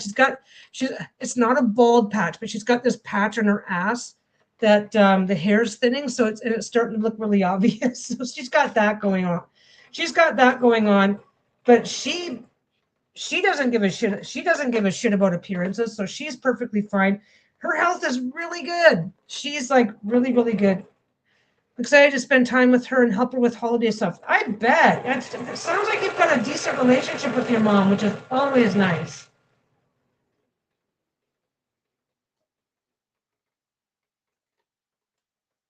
And maybe, well, and then since you're not going to be around, maybe Lisa won't find out about the unicorn pony right away. Give us a little break from that. Actually, that's probably if we upgrade to that one, yeah, because that's okay. This is what my babble about video games is all about, is because Dreamlight Valley is very much a relaxed game. It's not necessarily a shoot 'em up. Here's all your objectives video game. We can go and do the new expansion and get the ponies and stuff and still go back and forth to whichever other one makes sense. Eventually I will get through the whole game. If we do that, then we've got WoW and Dreamlight Valley for the rest of the winter. Yeah, me and Mom are really close. That is nice to hear. So do you guys do a lot of cooking and stuff like that over the holidays? Or we used to do we used to do the turkey and the whole works, and now it's like, I don't even like my kitchen, so it's like whatever. John John had John has so many friends. He's coming to dinner with us, and then he's coming over here Christmas Day, and then he's going to be going out to his friend's place also on later on Christmas Day. So he's getting 2 turkey dinners in the same day. So, but I don't like my kitchen. So except for doing basics, we don't really cook anymore. Lisa doesn't like the kitchen either. Ah, okay, okay, that makes sense. That makes sense. And you know what? And that's fine as long as you're together and enjoying the season and stuff like that. Like, I mean, I don't have a relationship with my family, and that's fine by me. And there's a lot of people that don't. So when you do, it's like, oh yeah, enjoy the fuck out of it. But yeah, I've always I've always enjoyed. Okay, I like cooking, but I don't like cooking in crappy environments. We have one of those little efficient. We have it's basically an efficiency kitchen, so we don't cook there. Her latest health problems has been persistent tummy issues for 6+ months. We still don't know what's causing it. Yeah, I have step family, but we're not close at all. Yeah, I'm not. You know what I did? Lisa and I both had something. There's a process to basically give your stomach a break. If the doctor's not finding anything, then get on acid reducers. They don't have to be prescription strength, but get on acid reducers and take. They're usually like once every 12 hours, right? I'm telling you this because I believe in it. Okay, you do what makes sense. But acid reducer once in the morning, once at night. Um, Pepto is amazing, but acid reducer once in the morning, once at night, and then one probiotic a day with a meal. And if yogurt is something that, if yogurt works, then have a small serving of yogurt before every meal as well. Do that for like 30 days and it'll give your stomach the break it needs. If you've just got, because I have ongoing irritation because of having my gallbladder out. And Lisa's only ever had it happen the once, but did that for a month and it went away. But it depends on what the problem is. If your mom doesn't have a gallbladder, then I would strongly recommend it. But a daily probiotic with a meal, basically having yogurt with every meal, and do that, and not just unfortunately it can be a little price. I don't know what it's like down there, but whichever brand is in your price range that has the not the most number of, like for probiotics, it's like you don't need 200 billion of one thing. You need 1 billion each of as many different things as possible. But and then Pepto was I just went through this. Like I had to go get an abdominal ultrasound recently. Like God, not the beginning of this month, end of last month. I had to go get an abdominal ultrasound because I was having some issues. They didn't find a thing. It's like, no, you got nothing going on that you need to worry about. Blah blah blah. It's like, okay, well then, why do I feel like heartburn is my personality right now? If it's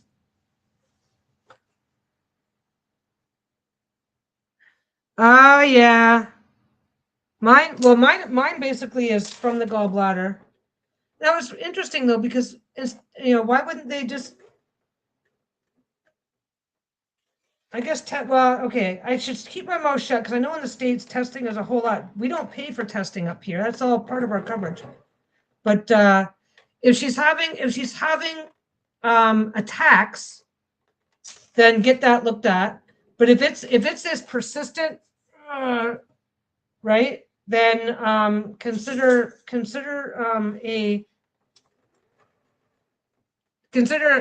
caffeine free yogurt with every meal. It doesn't have to be a lot. Yogurt, caffeine free yogurt with every meal. Acid, not antacids, acid reducers. Acid reducer twice a day, because antacids is your stomach and up. Acid reducers is down. And if the pain is coming from distinctly lower, right, and hurts to touch, that could be appendix. But anyway, yeah,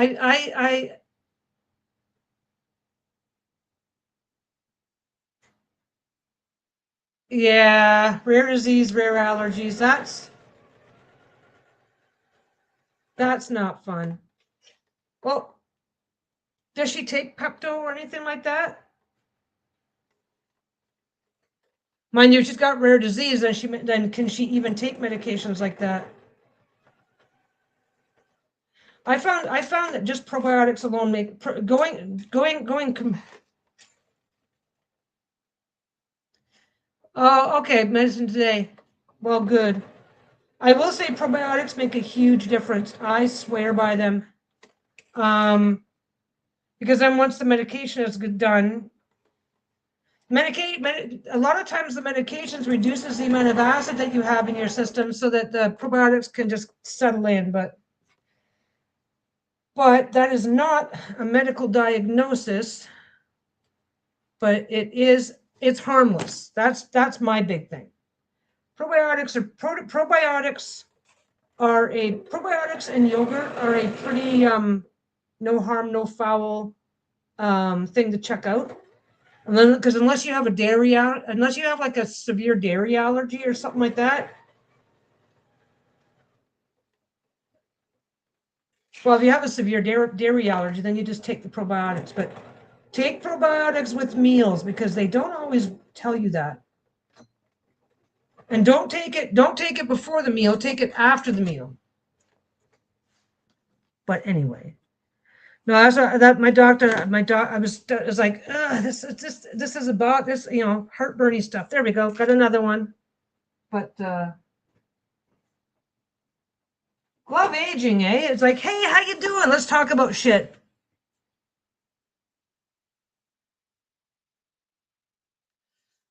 Her last doctor was recommending a surgical implant to stop her from going all the time. That's what it. So does she have the IBS?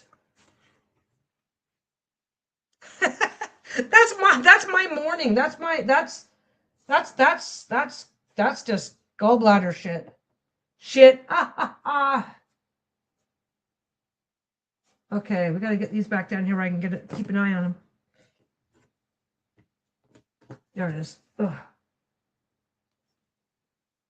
Oh, wow, this is a mess. Okay. Okay, we're going to put that one there. No, it's going to go all the way to the end because it's going to start curving in a second.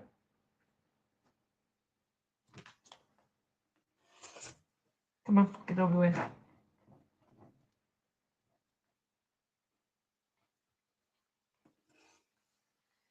There's a thing. My gallbladder was basically full of sand. But, no, get her on probiotics. And if she's not already taking an acid reducer, get her on one of those too. Okay. We're going to go like that. We're going to go like that. We're going to go like that. My brother-in-law, he had something going on. But I will say getting completely off of caffeine for at least a month, regardless of what else you're doing. Oh, okay. Side effect of her infusions. Yeah. My brother-in-law, he had something. Don't care. He was an asshole. But anyway, and I told him, let's stop drinking coffee for a month. I can't do that. It's like, okay, then good luck. It's like, enjoy. But taking a probiotic after and there's also like yop and yeah. Carbonated beverages and caffeine. Well, okay, that's what I just did, right? I went completely off of that. I'm back on it now because I feel better, but that's what I was just doing, right? No caffeine. That's why I was doing it. I was starting to get stomach issues. And that's what I did. I went on to an over-the-counter acid reducer, nothing prescription, over-the-counter acid reducer,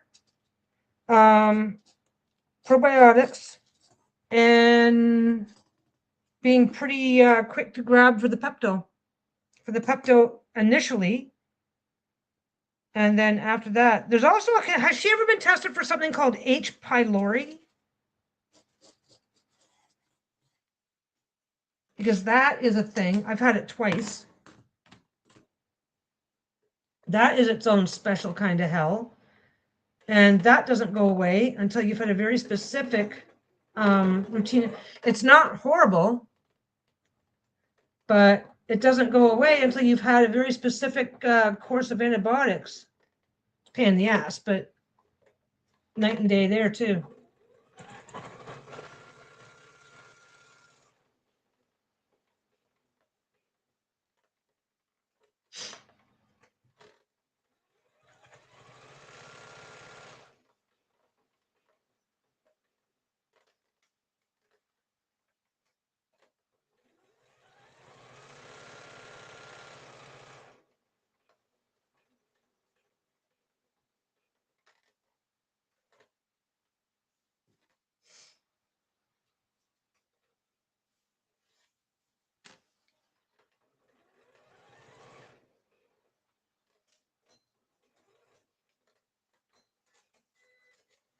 Okay, these are just flying. I'm just doing them, cutting them.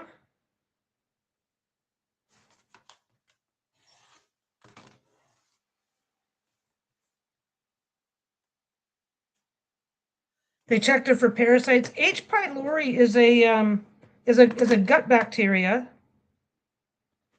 H is for helicopter, strangely enough. But H. pylori is a particular gut bacteria. It's common.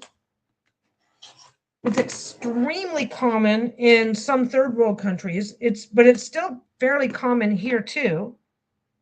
But it really fucks up your gut bacteria. It's one of the ones that you don't. It's a common gut bacteria, but it causes a lot of problems. You go on a very specific thing of antibiotics for like, I think it was a month, and then it's just gone. But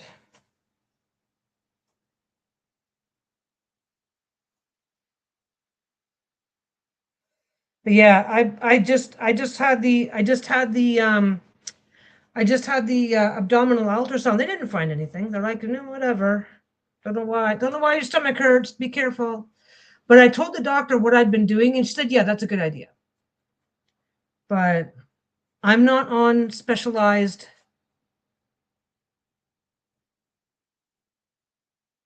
enzyme replacement therapy. And that's interesting because well, enzymes are separate from gut bacteria, though.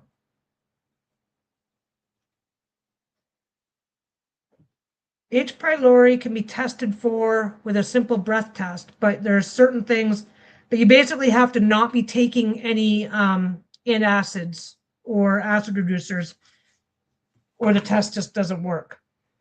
But yeah, surprisingly, you don't have. I mean, what's the one over the counter called? Zantac?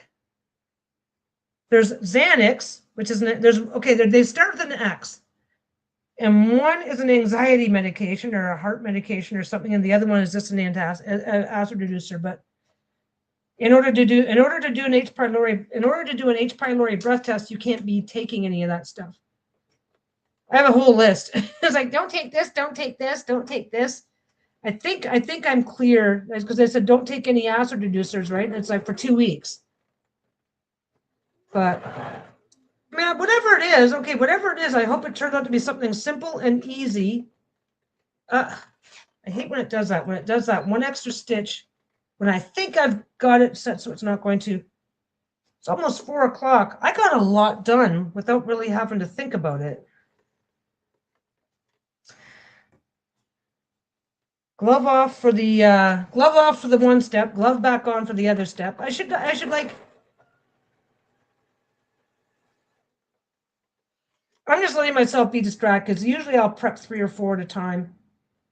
Whenever I'm doing the sew it and flip it thing. Yeah. Oh no, it's miserable. I'll tell you right now. If she has like a acidy taste in the back of her throat, that's. But you know what? I mean, I can tell you how I'm affected whenever I go through a period and my stomach's acting up. But that's not a substitute for somebody else's medical diagnosis. But I will say, probiotics, yogurt and probiotics are a Band-Aid for your stomach.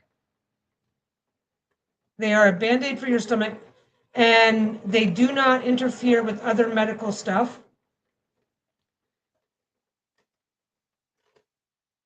So if she's allowed to take acid reducers or Pepto, and then you take one probiotic. But like I said, what you want is like 1 billion each of 20 different things instead of 20 billion each of 3 different things.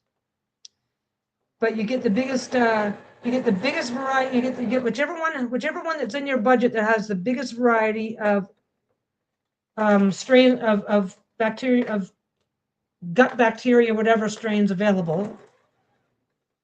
But one trick, if you take it and then, I'm going to take it now while I'm getting dinner ready, is the instant your stomach acid hits it, it kills your stomach acid will kill a percentage of it, right?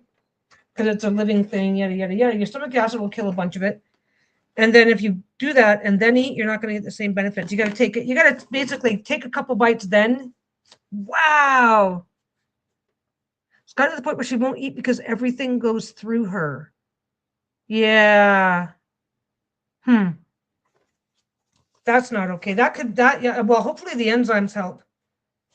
But I will say, I'm going to beat that same drum. But, because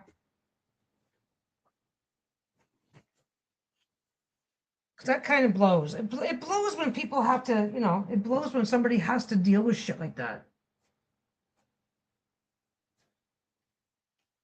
I always joke around that mornings are for pooping for me because I don't have a gallbladder, but I've never gotten so bad that I couldn't eat. Gotten so bad where I feel like I have indigestion. I'm not going to try too hard to line anything up on this, but we're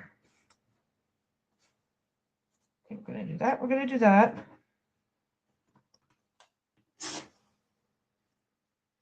I'm going to take the top off. I'm going to take the top off of that because this is a bit on the small side.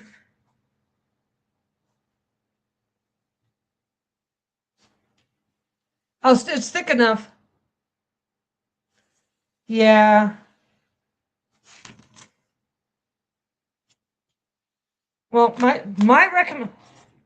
Basically, ever since I've had to cycle into this 3 or 4 times since getting my gallbladder out, because that's the sensitivity that it's left me with, right? I have a sensitive spot, and then every now and again it just acts up. But I found no caffeine of any kind, and those little yogurt drinks that you give kids. Have one before every meal. Just take one. Have one before every meal. You can do 2 probiotics a day, but sometimes if you take too much, it can still sometimes give you the runs as well. But no, I mean, I hope. You know what it is? It's like if it can turn out to be that simple, then she gets to avoid. If the doctors are not 100% sure what it is, and she can get it under control this easily with something that she can just zip out and get whenever she needs it, it just saves a lot of medical drama, right? You always want it to turn out to be something super simple.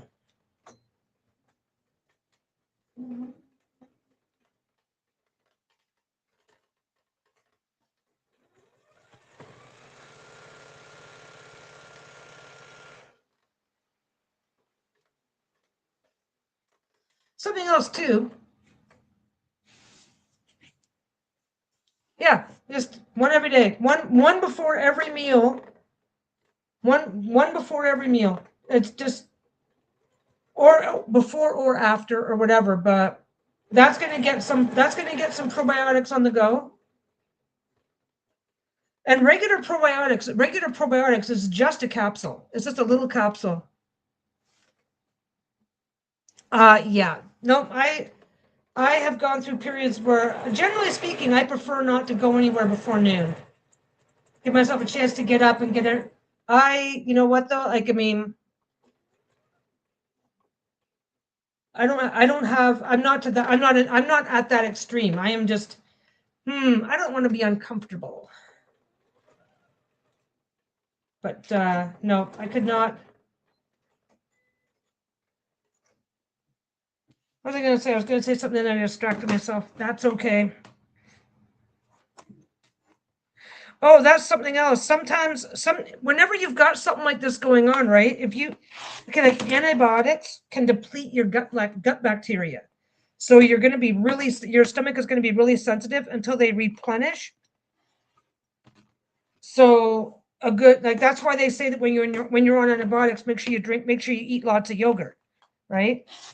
But depending on the antibiotics, it could be make sure you take a good probiotic and continue taking them. That just give yourself that boost and not have to worry about it. What happened? Oh, nothing happened there. thing here was very eh.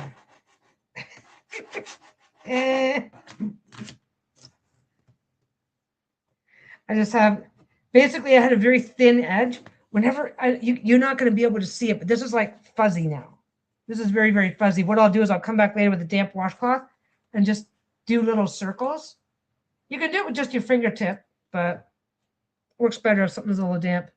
But no, I'm a you know what it is for me is that because for me discovering probiotics has been like a miracle cure for me whenever my not a gallbladder is acting up bad enough. Yeah, if she can't control it, that's yeah, I can control it, but I would be uncomfortable. If I ever reached a point where I couldn't control it, yeah, I would be like, nope, you're figuring this shit out. I keep saying shit because that's how I talk, but not I'm trying to be punny here. Pepto, have they not told her to take Pepto and stuff like that?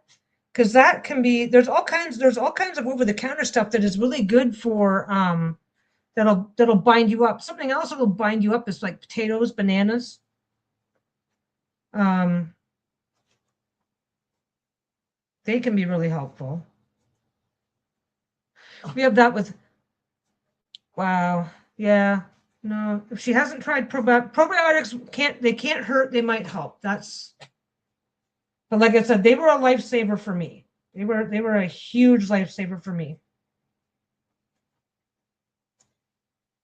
Take the take the 12-hour acid reducer. Oh man. Actually, I don't think I care. I did this inside out. And I don't think I care.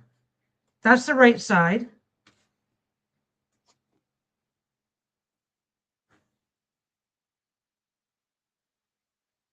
Piles of picture books. Hello there. How are you? I am just screwing things up. I don't think I care. I gotta get a chopstick though. This one's a little long and narrow. I'm working on an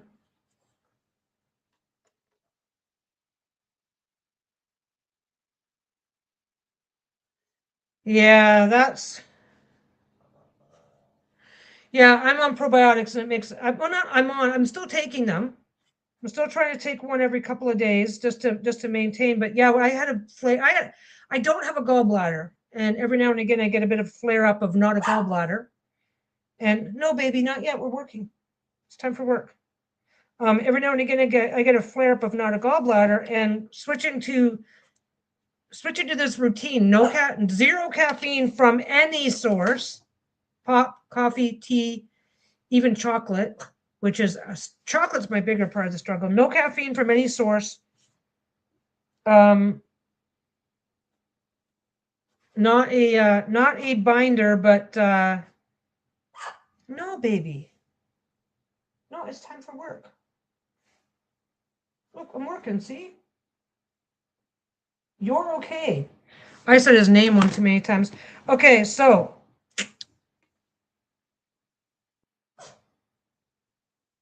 oh shit, yeah.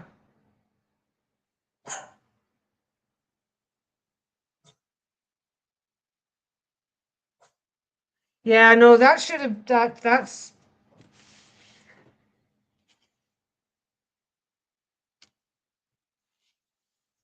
not okay.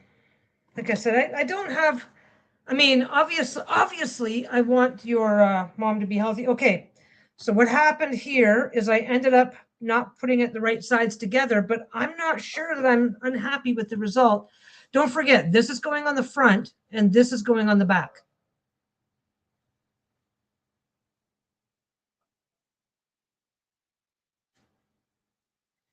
Oh yeah.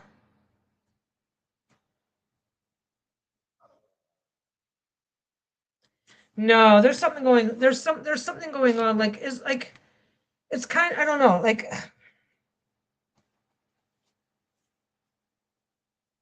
I don't you know what it is? You always want to say something helpful. I want to say something helpful. Why are you sorry? You're worried about your mom. Like there's nothing to be sorry about. I don't think I care about the back. I don't think I'm concerned because it's going into the ugly quilt. I don't think anybody's even going to notice. Yeah, thank you. Yeah, I accidentally got this one backwards. That's the front, that's the back. But I don't think I'm going to do anything about it. And there's the front. Yeah, exactly. That's the thing. Like all I can, you know what? It's like, let me just wish and pray that probiotic that let me just wish and pray that it's some sort of digestive imbalance, which can usually be fixed by simple things like probiotics. And of course that's what I want it to be, because I don't want to see anybody hurt, right?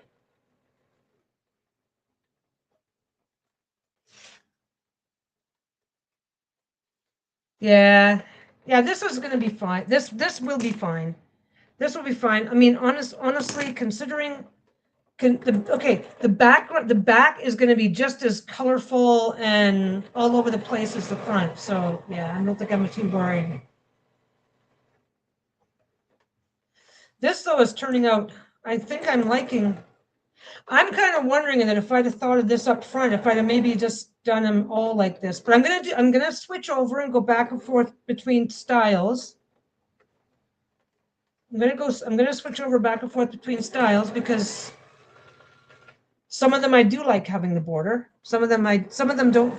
This works out better too without the border because on a small piece, I'm not losing as much of the I'm not losing as much of the uh so I keep trying to remember to turn the thing. Let me just put the you guys can't see anything over here anyway, other than a big old glare where the light is. See, it's almost fully dark out here right now.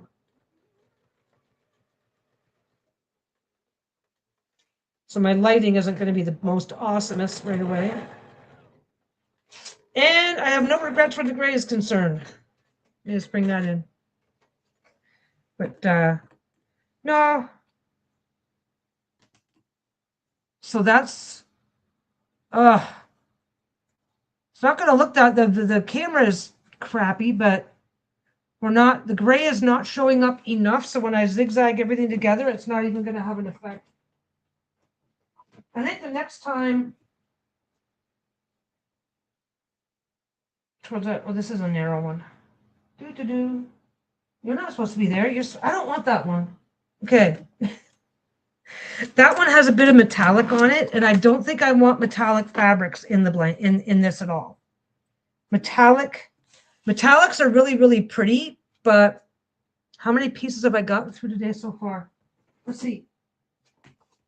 1, 2, 3, 4, 5, 6, 7. Only 8. I've gotten through 8. Plus, I've gotten through 8, plus stopping to do a test piece to see how the ones with borders and the ones without are going to look sewn together. We're doing good. Okay. I am being stared at by my little monster boy. Okay, where do we got this one? Oh no, wait, that's not going to be a front. That's going to go there for now. Okay. This one's cute. It's hard to see because it's so bright. Yeah, considering all the yapping, 8's not bad at all. So there's a little tiger and a little cheetah buried in there, and I don't see anything else. So it's a little jungle scene. I'm gonna go that way. Yeah, I'm gonna go that way. Here we go. I don't know if this piece is gonna be. This piece is big enough.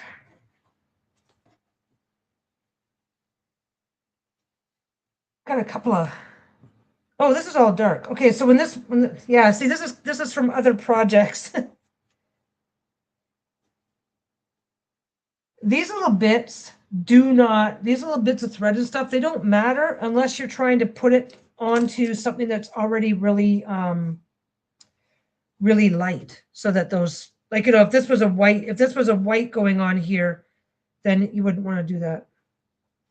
Anyway, come on over here. Oh my god, I'm doing it again. Okay, that goes that way. Pretty sides together.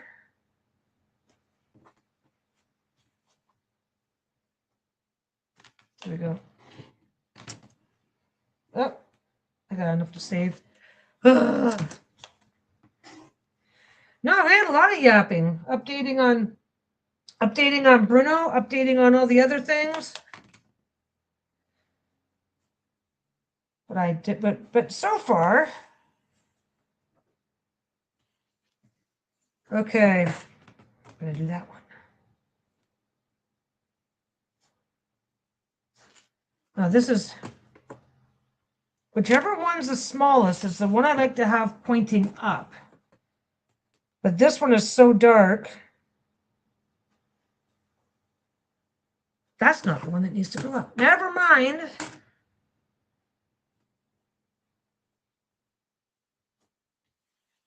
That's one nice thing too, is this type of batting, you just, and it sticks. Doesn't go anywhere. Okay. And then make an allowance for a 1/4 inch seam allowance. Come on, where are you? Oh, you are down there just a little bit.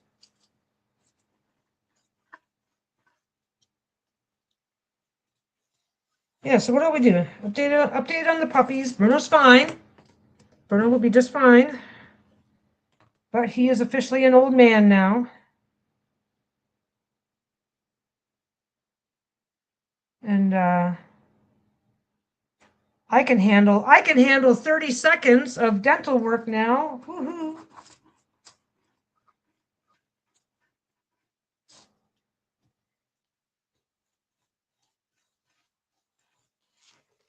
There we go. Whew. So we got Jenny's going away for Christmas, and I'm probably buying my wife a unicorn pony. Might be a good thing because every now, because you know, we got WoW so we can play together, but every now and again we don't want to play together. So, well, not every now and again. We don't play together all the time, even when it's the same game. So this might be a nice little thing. I had a nice birthday dinner. Yes, I did. But I need to remember that when I talk, I need to remember that if I mention the price of something, that I really need to say, this is in Canadian dollars, by the way, because I think I gave a couple of people heart attacks.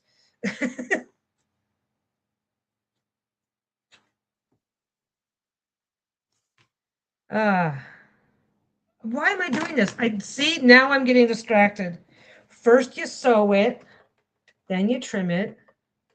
I should have been sewing this first. I do not know why, but I just distractedly came back. Had a nice birthday dinner. We also installed we also installed WoW back again on the Sunday. So but yeah, on Disney Dreamlight Valley, the only one I just got the Monsters Inc. characters. And the only ones I have left to do from the main game are the Inside Out, are the ones from Inside Out, and Timon and Pumbaa from Lion King, because I guess I can get them. Which I can get them. That's the one thing I like about Dreamlight Valley, though, is because like you build up friendships with everybody by just hanging out with them, doing whatever you want, and then they'll give you little quests that you can either do or not do.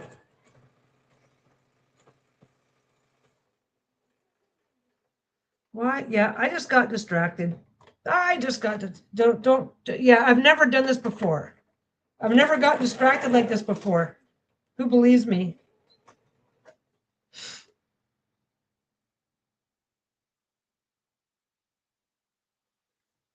Yeah, we are doing a hangout. When are we doing the hangout? Christmas Eve. Christmas Eve we're doing a hangout and we're just chilling and chatting. What we did last year, and it worked really well for us. It worked really well for us, and I think everybody else was okay with it. We're probably doing a New Year's one, and then we may or may not, because we don't always, depends on how the holiday goes, right? May or may not swing back in for another one between Christmas and New Year's as well, but we can't ever make a promise on that because you just never know what we're gonna. 12/26. Yeah, I forget what it was. Let me just double check. I can double check. I can get the exact date and time right now. Just give me a second. December 26th. Oh, okay. I thought Lisa had decided on December 24th. So December 26th at 3 p.m. We're doing we're doing one on December 26th at 3 p.m. We may do other, we will probably, no guarantees. This is the problem, is because it's the holiday season and could get really hectic really fast. No guarantees, but we might come back in for New Year's, and we may even be able to pop in on Christmas Eve. But again, we just, it's that thing. It's like, don't want to say something that might sound like a promise, especially when there's no guarantee that we'll be able to keep it. Come on, what are we doing here? Long and skinny does not, okay, the longer, skinnier ones maybe need to have that border because this one doesn't want to go. Doo-doo-doo.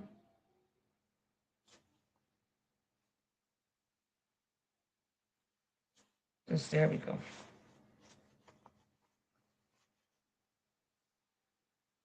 Yeah, any hangout.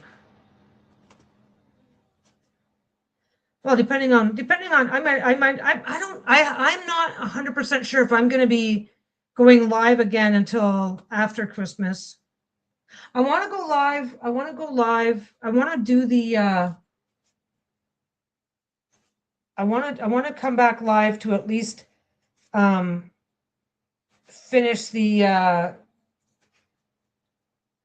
either finish the top if I'm going to do a whole quilt thing, or just get it finished if I'm going to do quilt as you go on the Stonehenge one. I do want that done. I do want that done. It's not going to sit there forever, but I also want to get a bunch of this done. I want to get a bunch of this done so that I can clear the table. I know I can clear the table whenever I want, but it's like I want to just plow through that pile and see how much I can get done so that I can get a few more of the squares. Because don't forget, I've been taking the look at that. I've been taking the pieces and then piecing them together into 20-inch squares, and I would like to get at least a half dozen done between now and New Year's. And that's assuming that I don't have opportunities to do any more.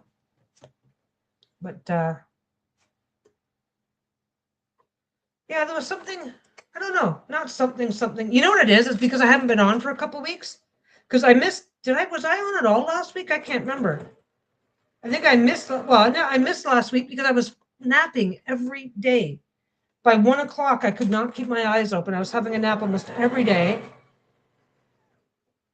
That's something else too, is that the weather patterns, high pressure systems versus low pressure systems. I think it's low pressure systems when you have a lot of rain.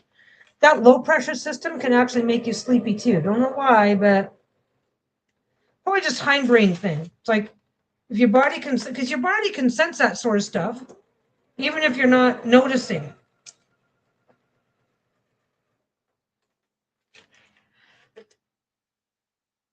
I fell asleep last year with New Year's with the live stream playing. It was fun and calmed me down enough to sleep. Well, there you go.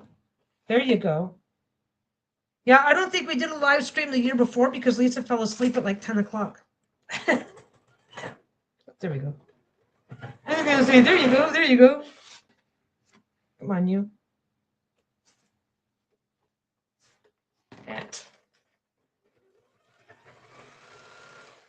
No, this is gonna be a nice little another thing that I need to work on. Another type that I need to work on. I've got 4 different types of batting. This is kind of nice. I get to be a little bit lazy about how I'm trimming this because it's going to be zigzagged over anyway. I think I'm okay with that. There's 9. 9. Do. Oh, this is super bright. Except for I don't know how that's going to look when it's all been chopped down.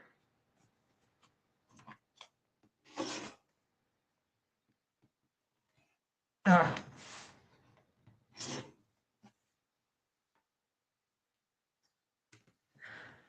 See, this is why I decided at the last minute. Yeah, like Dr. Seuss. This is why I decided at the last minute to do it that style, because once you add like that much of a thing all the way around, you're going to lose a lot of that. And it's already kind of hard to see what it is in the first place. Okay. Goes there. There it is. What should I go over here? Is this the right size? This is the right size. A lot of, this is dark. Yeah, see, this one I have to pick out all the stuff. Wait, yeah, I have to pick out. I don't have to pick it out on the black side, to be perfectly honest, but I might as well. But that's got a lot of white in the background, so I don't want black thread showing through. Come on. Oh, come on. Sometimes, okay, I sometimes don't want to pick it like this, because this particular type of batting comes apart really easily. There we go.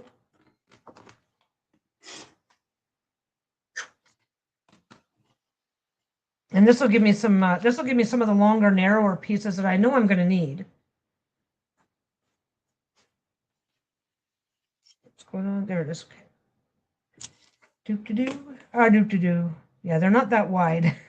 They're not very wide at all. No, this has worked out. This has worked out really well, because, and I can also, this one, I don't know. I don't know that I need a huge percentage of them to be like this, but nope, we don't want you sitting at an angle. We want you nice and flat. Get my mouse out of the way, get all my shit out of the way. Oh, this is interesting. Why is that? That's not very straight at all. Oh, just the corner. Every now and again, when you're moving into the corner can move around a little bit, so then you end up with it not quite where you want it to be. Not the end of the world, but it can be annoying. And get right down near the selvage.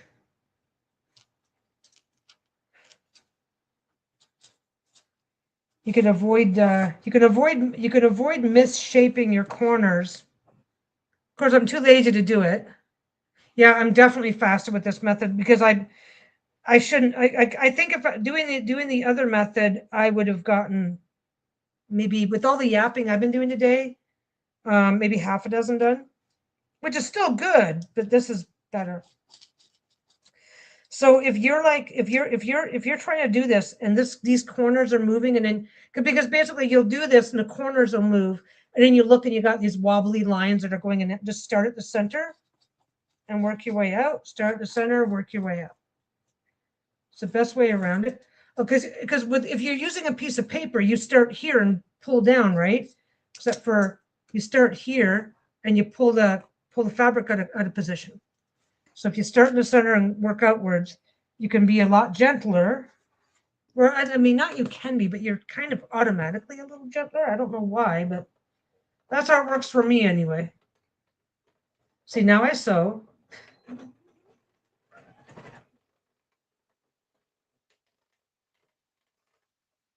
But yeah. Yeah, I don't know. I think I would be really happy if we managed to go live 2 or 3 times over Christmas. But then again, if we're not going live 2 or 3 times over Christmas, then we're doing other stuff. But yeah, if I end up, I'm still debating between doing Quilt As You Go for the Stonehenge one. I'm still debating between, because if I do Quilt As You Go, I add the backings on right away, right? and then I go that way. But if I do it where I do the entire top and then add it to a piece of batting, that's a different process. And everything else that I can FAFO, this is the thing I cannot FAFO. I cannot FAFO that because I can't get halfway into doing Quilt As You Go. I can't get halfway into doing it either way and change my mind. So I got to decide. And I am way too much of a FAFO person to.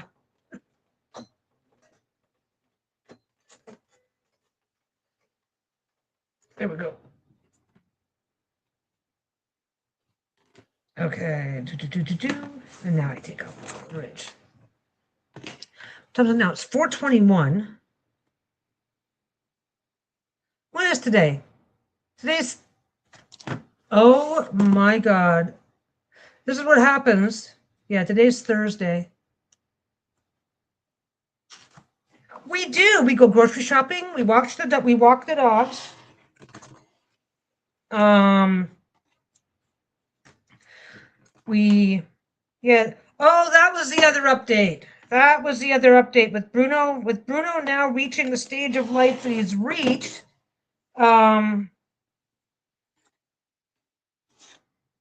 We basically he requires a certain level of supervision that for me is for us is absolutely a no-brainer. It's like, oh yeah, he doesn't see too well, so when we're on the stairs, do this. When we're over here, you just adjust. It's like it's like if you have a baby, right? You deal with your baby, and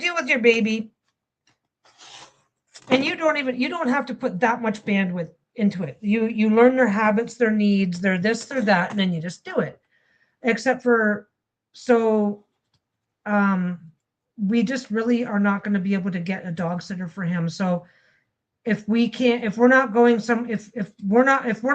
somewhere that he can be brought along, then it's not going to happen, which is fine. Lisa might have a trip.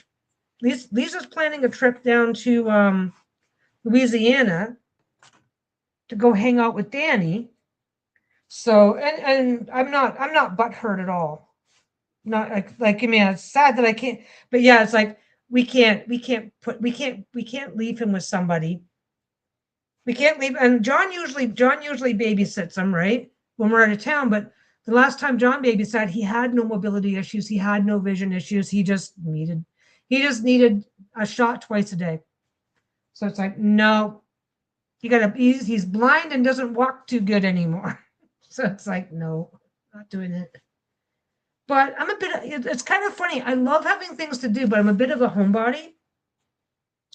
So it's an interesting thing for an extrovert to be a homebody. But anyway, so I have no issues with it. But that's probably the biggest immediate change in our world, is realizing that, not realizing, but it's like, yeah, we've known about the mobility stuff for a while, but I think his vision is a lot worse than we think it is. And it's not gonna dogs. It's kind of funny because apparently dogs rely on their sense of smell more than they rely on their vision or even their hearing sometimes. So he won't be bothered. He won't be bothered by a degree of vision loss. But anyway, yeah, no, I like this. I got a bunch done. I made two mistakes. The one I started to trim the one and screwed that up, which is fine because it didn't make a difference. Oh, and if I absolutely have to, then I would just come back. All I gotta do is come back and trim just inside where the stitching is, and the whole thing comes right apart.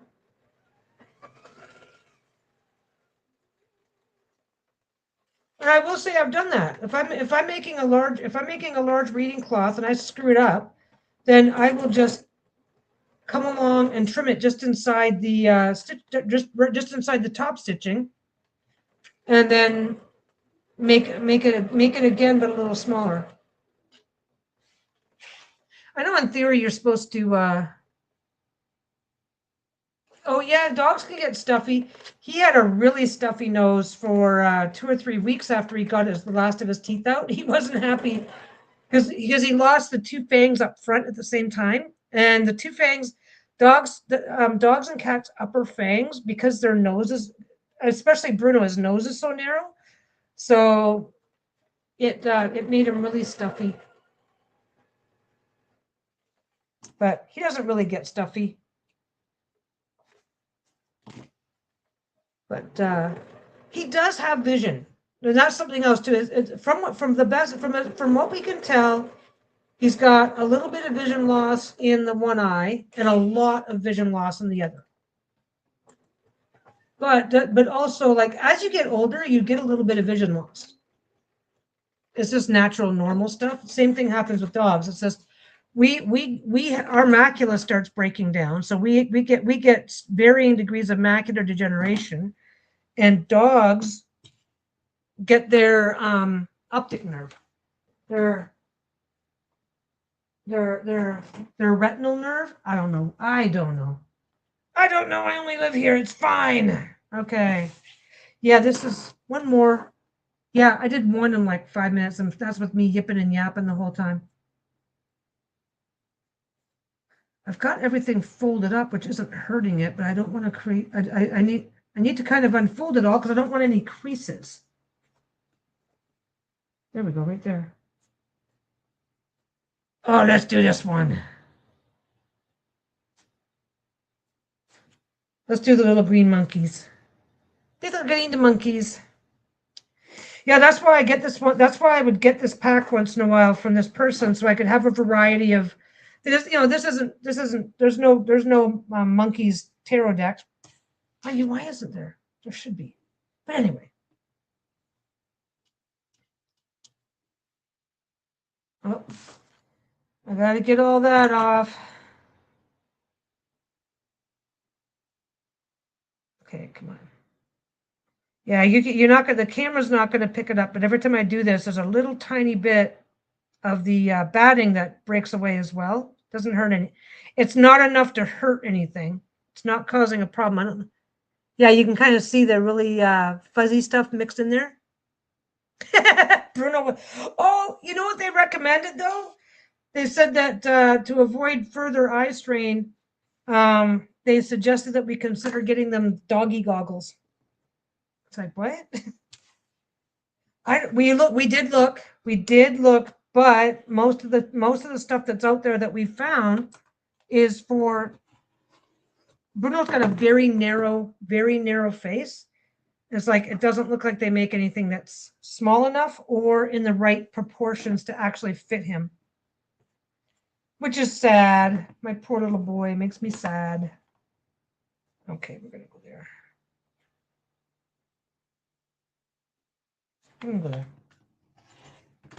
I'm just getting it ready for. This is why I did it last time, is because I got it all nice and squared off so I could make it. Yeah. They're like. I think every now and again you see them on like whatever TV movies or whatever, but yeah, they actually make little doggy goggles. It's not just some gimmick that they do for videos on TV. But yeah, he said that basically his one eye gets really, really, really dry.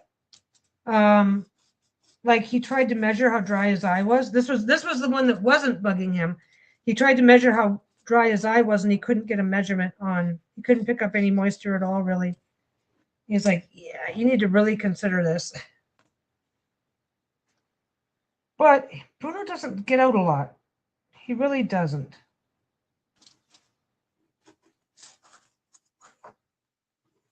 Because this is also the thing. Because Shayla's 14. Shayla's 14. She's a 14-year-old old lady now, so she's not interested in going very far or doing very much. And he's not interested in going. He's kind of lost interest in going anywhere that he doesn't already know exactly where he is. So our walks are maybe to the, and they stop. Oh my God, two little dogs, all they want to do is step, step, sniff, step, step, sniff. If I walk them to the corner and back, the end of the block and back, that's like a 30-minute walk right there. So they get lots of exercise within their needs and current abilities. But I don't know if that's something that I don't know if we're going to end up doing that or not. I think we're probably going to get him a harness. Right now we have him on a leash. I think we might switch him over to a harness. Oh, he's very good at, he just sits there. He's just like, yeah, whatever, just put the eye drops in. I've got to give him one drop, one type for this. I got one drop for the one eye and then a different drop for the other eye. And he just sits there and waits till I'm done. Just sits there. So he's doing fine. I think the big change that we're gonna make, okay, a lot of dogs, and both of my dogs are like this. They view a harness as a challenge. They're like, oh look, now I can pull really hard. That'll be fun. Because they don't pull really hard with a collar. Like we don't have a choke collar or anything like that on them. But they don't pull as hard when they're wearing a collar. Well, that doesn't feel good. I don't think I'll do that. But the minute they're in a harness, it's like, oh look, challenge mode. But we might just I'm thinking of suggesting that we switch them over. We're probably going to figure it out this weekend, but once he's had a chance to get a little bit, now that his eye's back to normal, but maybe switching him over to a harness, because if he goes to step somewhere where he could get hurt with a collar, you're hurting him more by yanking him back. With a harness, it's like, yeah, whatever. So we might switch him over to a harness. That might actually be a very good quality of life improvement for him. And if we're partway across the street and he starts, but yeah, it's the choking thing. But like, okay, like the one day we were crossing the road, right? And I don't know what was affecting his vision or his level of distraction. And he went to jump too soon to get up on, because he's short enough that he has to do a little jump to get up on the curb. He missed. He's like, he jumped too soon. Like that, if he were wearing a harness, we'd just be able to pull him back. He'd get a shoulder pull, but he wouldn't have gotten a face hit on concrete.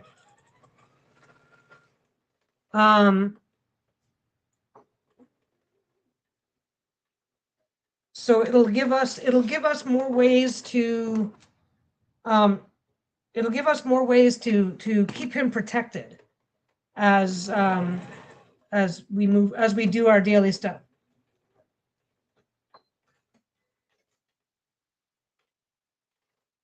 Like the one day we were going down the stairs and he wasn't, and you could tell he just wasn't seeing what he needed to see because it was twilight, the lighting and the concrete were the same color, and he had a hard time stepping down the stairs, but he still wanted to step down the stairs, right?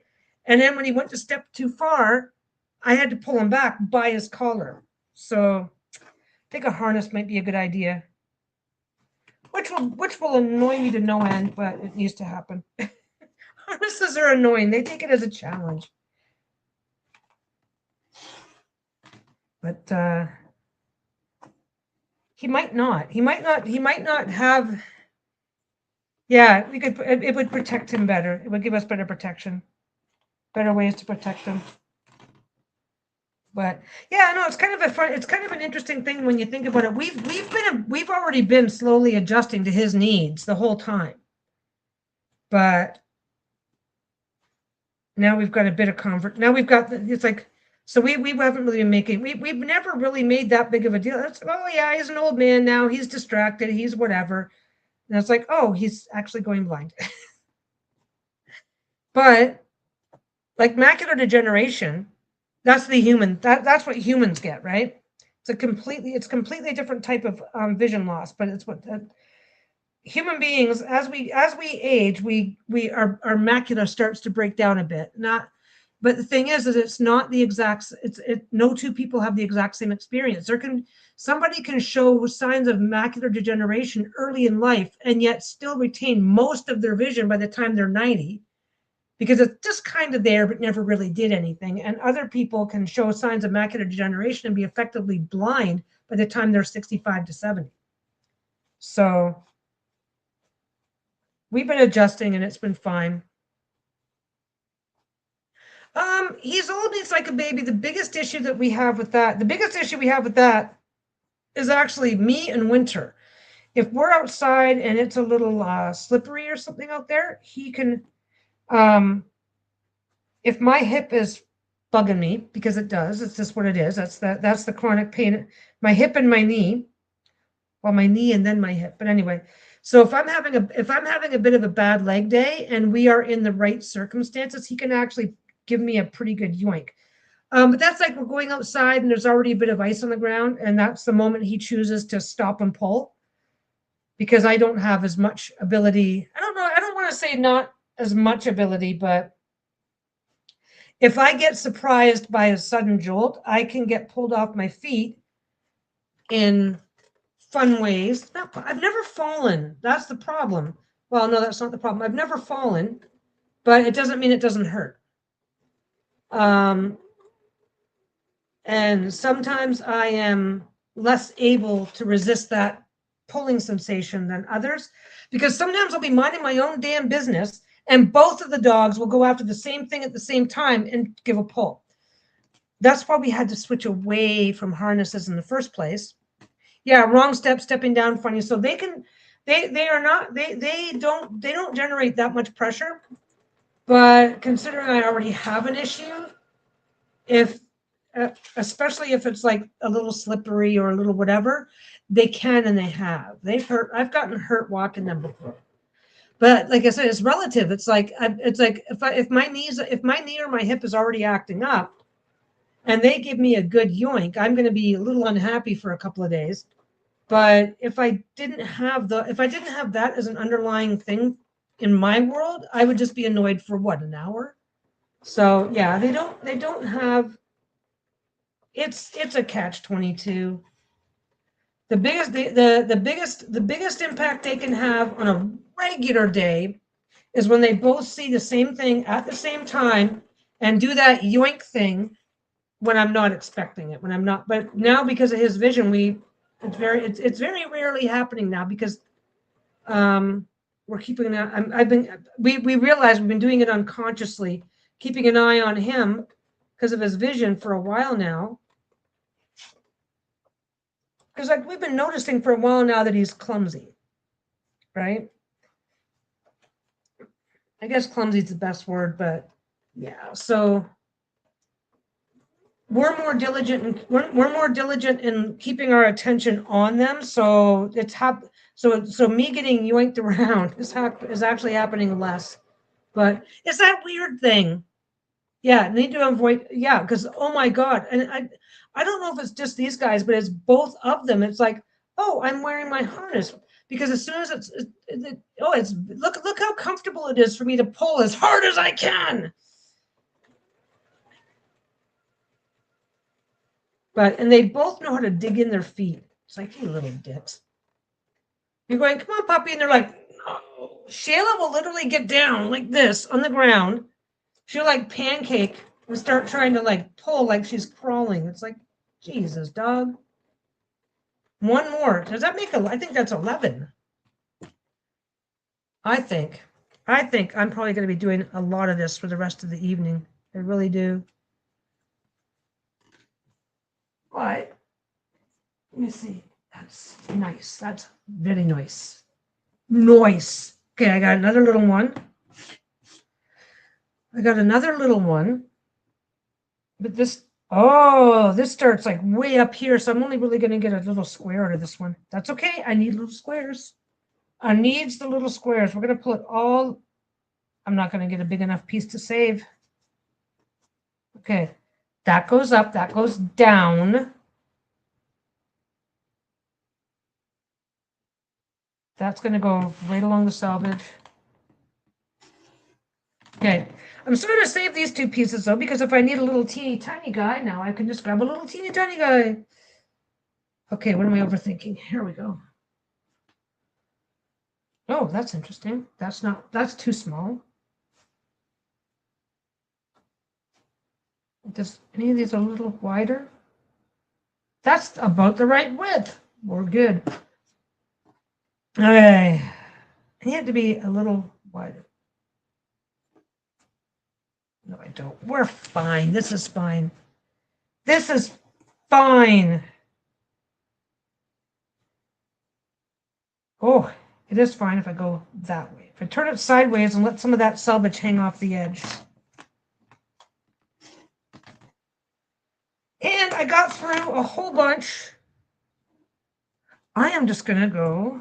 Nope, it's not quite the right size. This is so it's only going to be like, it's not even going to be 4 by 4. Where'd it go?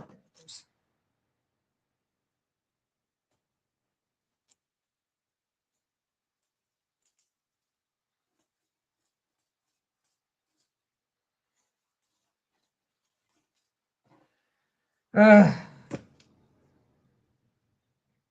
I'm just going to make it 4 inches by 4 inches. This is going to be a 4-inch by 4-inch.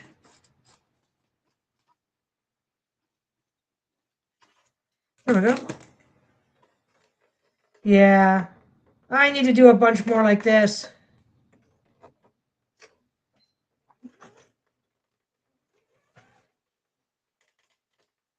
Ooh, I still got pop left.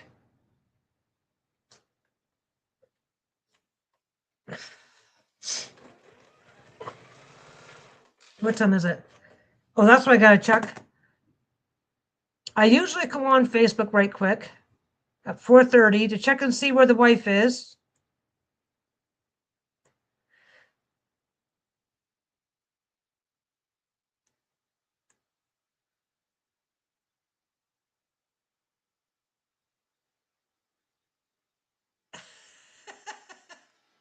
God.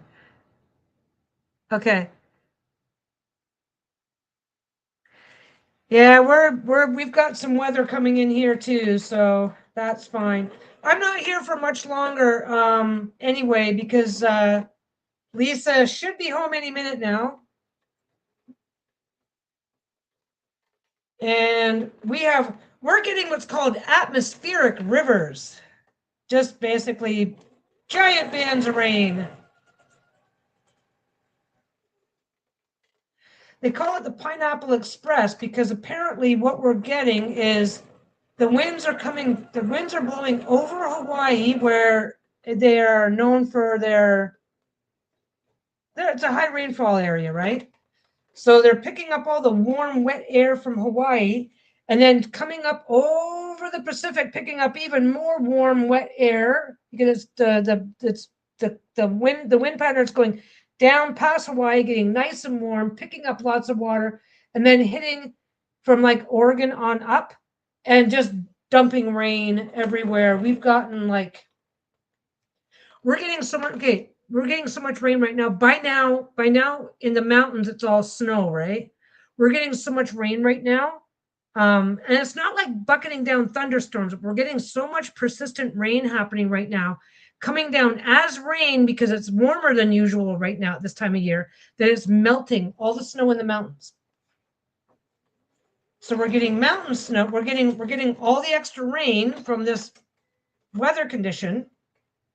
We're getting all this extra rain from the weather situation, and then we're also getting extra extra water flooding down. Yeah, it's been this is what they call active weather. It's been active weather all Canada and the US for everywhere for the last few weeks. I would rather not have active weather, but anyway, I think what I'm gonna do is I'm gonna finish this one. There it is. I think I'm gonna finish this one and then call it for the day. I don't know that it's doing much anything here right now. It's been pissing down rain all day, but it's not a storm. This is the part. This is the problem. If we would get one big storm, then the rain would go and it'd be done, and we'd have some sun. But instead, it just goes for days at a time, and then we might get a day off, and then it starts over again. And we've been doing this for weeks now. Okay. But this is kind of why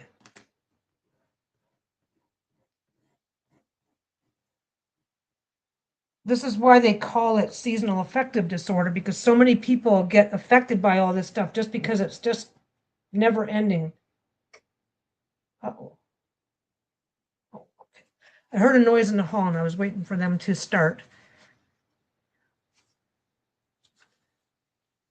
But no, and she's only driving this for 7 minutes. She's only 7 minutes from home.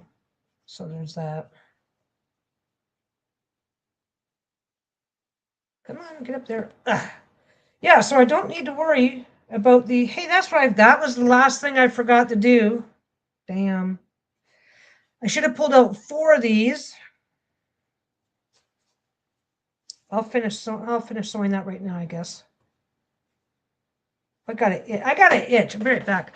I'm still going to finish this before I go anywhere. Ah.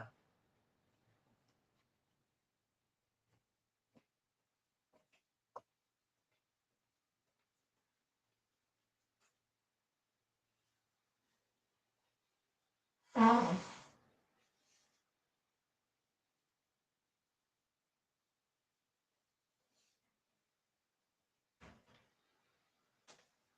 Poor Denise don't like me today. I don't know why I'm surprised. My knees never like me. Okay. I'm going to do this first, though. You know what I never did? I never put 4 of these together. Now, I can still put them. Okay, so we got that one. That one. So we got to make sure that that's all nice and straight, which is fine. It doesn't have to be perfectly straight. That's one thing I can definitely get away with. Then I got to put that one. Yeah, that's what we're going to have. And then that one. Okay, so we are going to have a little hole. We're going to have a little hole. So I can either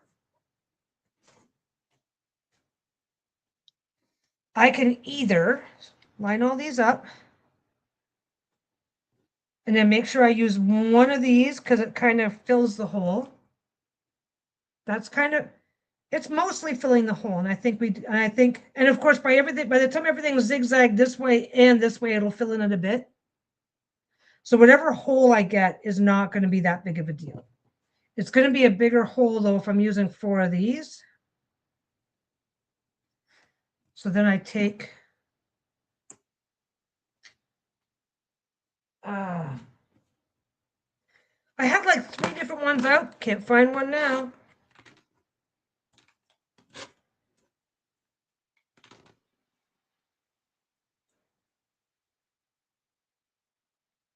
Okay, and I would be making them, I would be doing them over, and don't forget, I can zigzag everything down first. I could zigzag everything down first. And then that just goes right there. So that just goes right there. Holes covered up. I can put it on at an angle. I can put it on straight up and down. I can glue it in place. I can glue it in place for the zigzagging. I can just, yeah. So I do not, and let's face it, a hole that big, let's get back in here. A hole that looks big because the camera's right here. But it is, there's my pinky. It is not big at all. So that works out. So I've got tons of options. Oh, you know what else I could do? Depending on how this works out, I could even put a button right there. To put a button. Just put a button. I don't think I'd do that. I don't think I would do that. Something else I could do too is just stop worrying about where the front and the back are. Wait a second, are they all black? There we go. So I could go like that, that, that. I can also just pull one up a little bit and force it to overlap a tiny bit. Yeah. Yeah, I don't think yeah, I could even just like, but I could do this. I could take these 3 like this, and I could just, you can't do it as well as you can with knitted stuff, but I can just, as I get them to the machine, I can just push them in a little bit. I don't care if there's going to be a little tiny bit of, like you do something like that, and then something's going to have a little whatever in it. Let's see, let's get in there. See, I don't think I have to care if that's got a little tiny whatever. I don't think I have to care at all. No, this will be fine. This will be fine. And if there's anything that's, oh, that's got a little bit too much of a whatever, I just make sure that is paired up with something that's got a frame on it, because the frames are really squared off. Yeah, perfect. Okay. Last one. Last one, and then I'm going to stop for the day. Yeah, I'm really careful about not letting certain types. What the hell did I do? Oh, I let it sit. I let the fabric relax. That was dumb. Never let the fabric. Okay, do whatever you're going to do. It doesn't want to. It doesn't. It didn't want to. It didn't want to turn.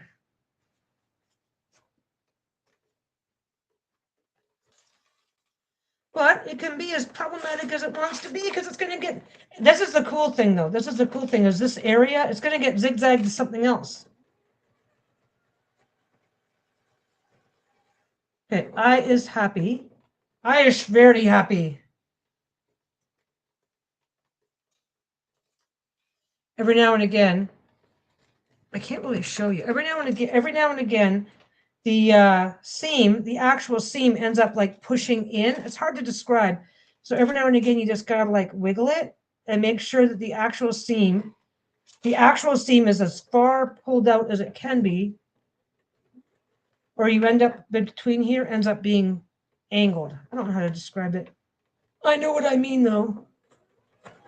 You know what else you're supposed to do though? You're supposed to make sure that all of the corners are popped out before you start sewing. I thought I had them all.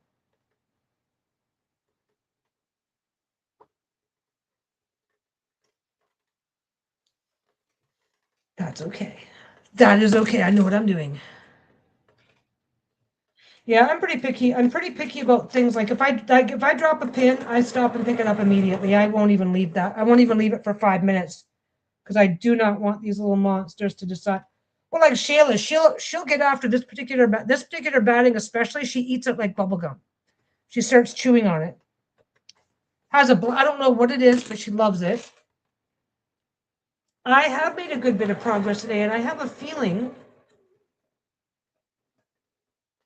that I'm going to be back here doing some more.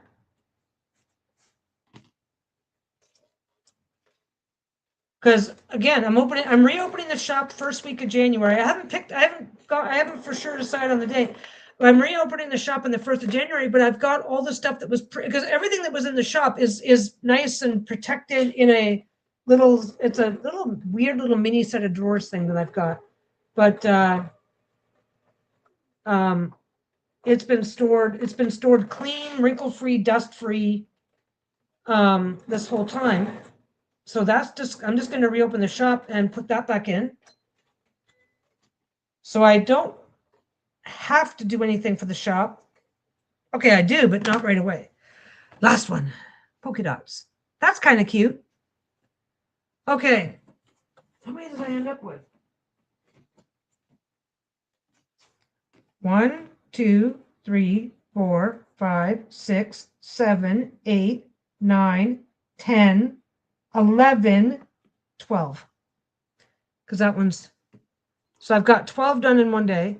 The last time I was doing these, I think I got 8 done and they were already half done. Or rather, everything had already been pre-cut. I didn't even have to cut anything last time. I think I'm very happy with this. What I need to do now is get back in and actually put together some 20 by 20s.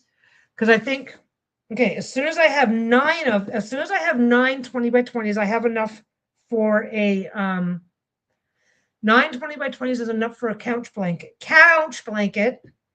So 9 20 by 20s makes because that's 20 40 60, so it's a 60 by 60. So if I go 10 11 12, so 12 makes it 60 by 80. And then if I go, do I have a math? I got nothing to write on. So you got 60 by 80, right?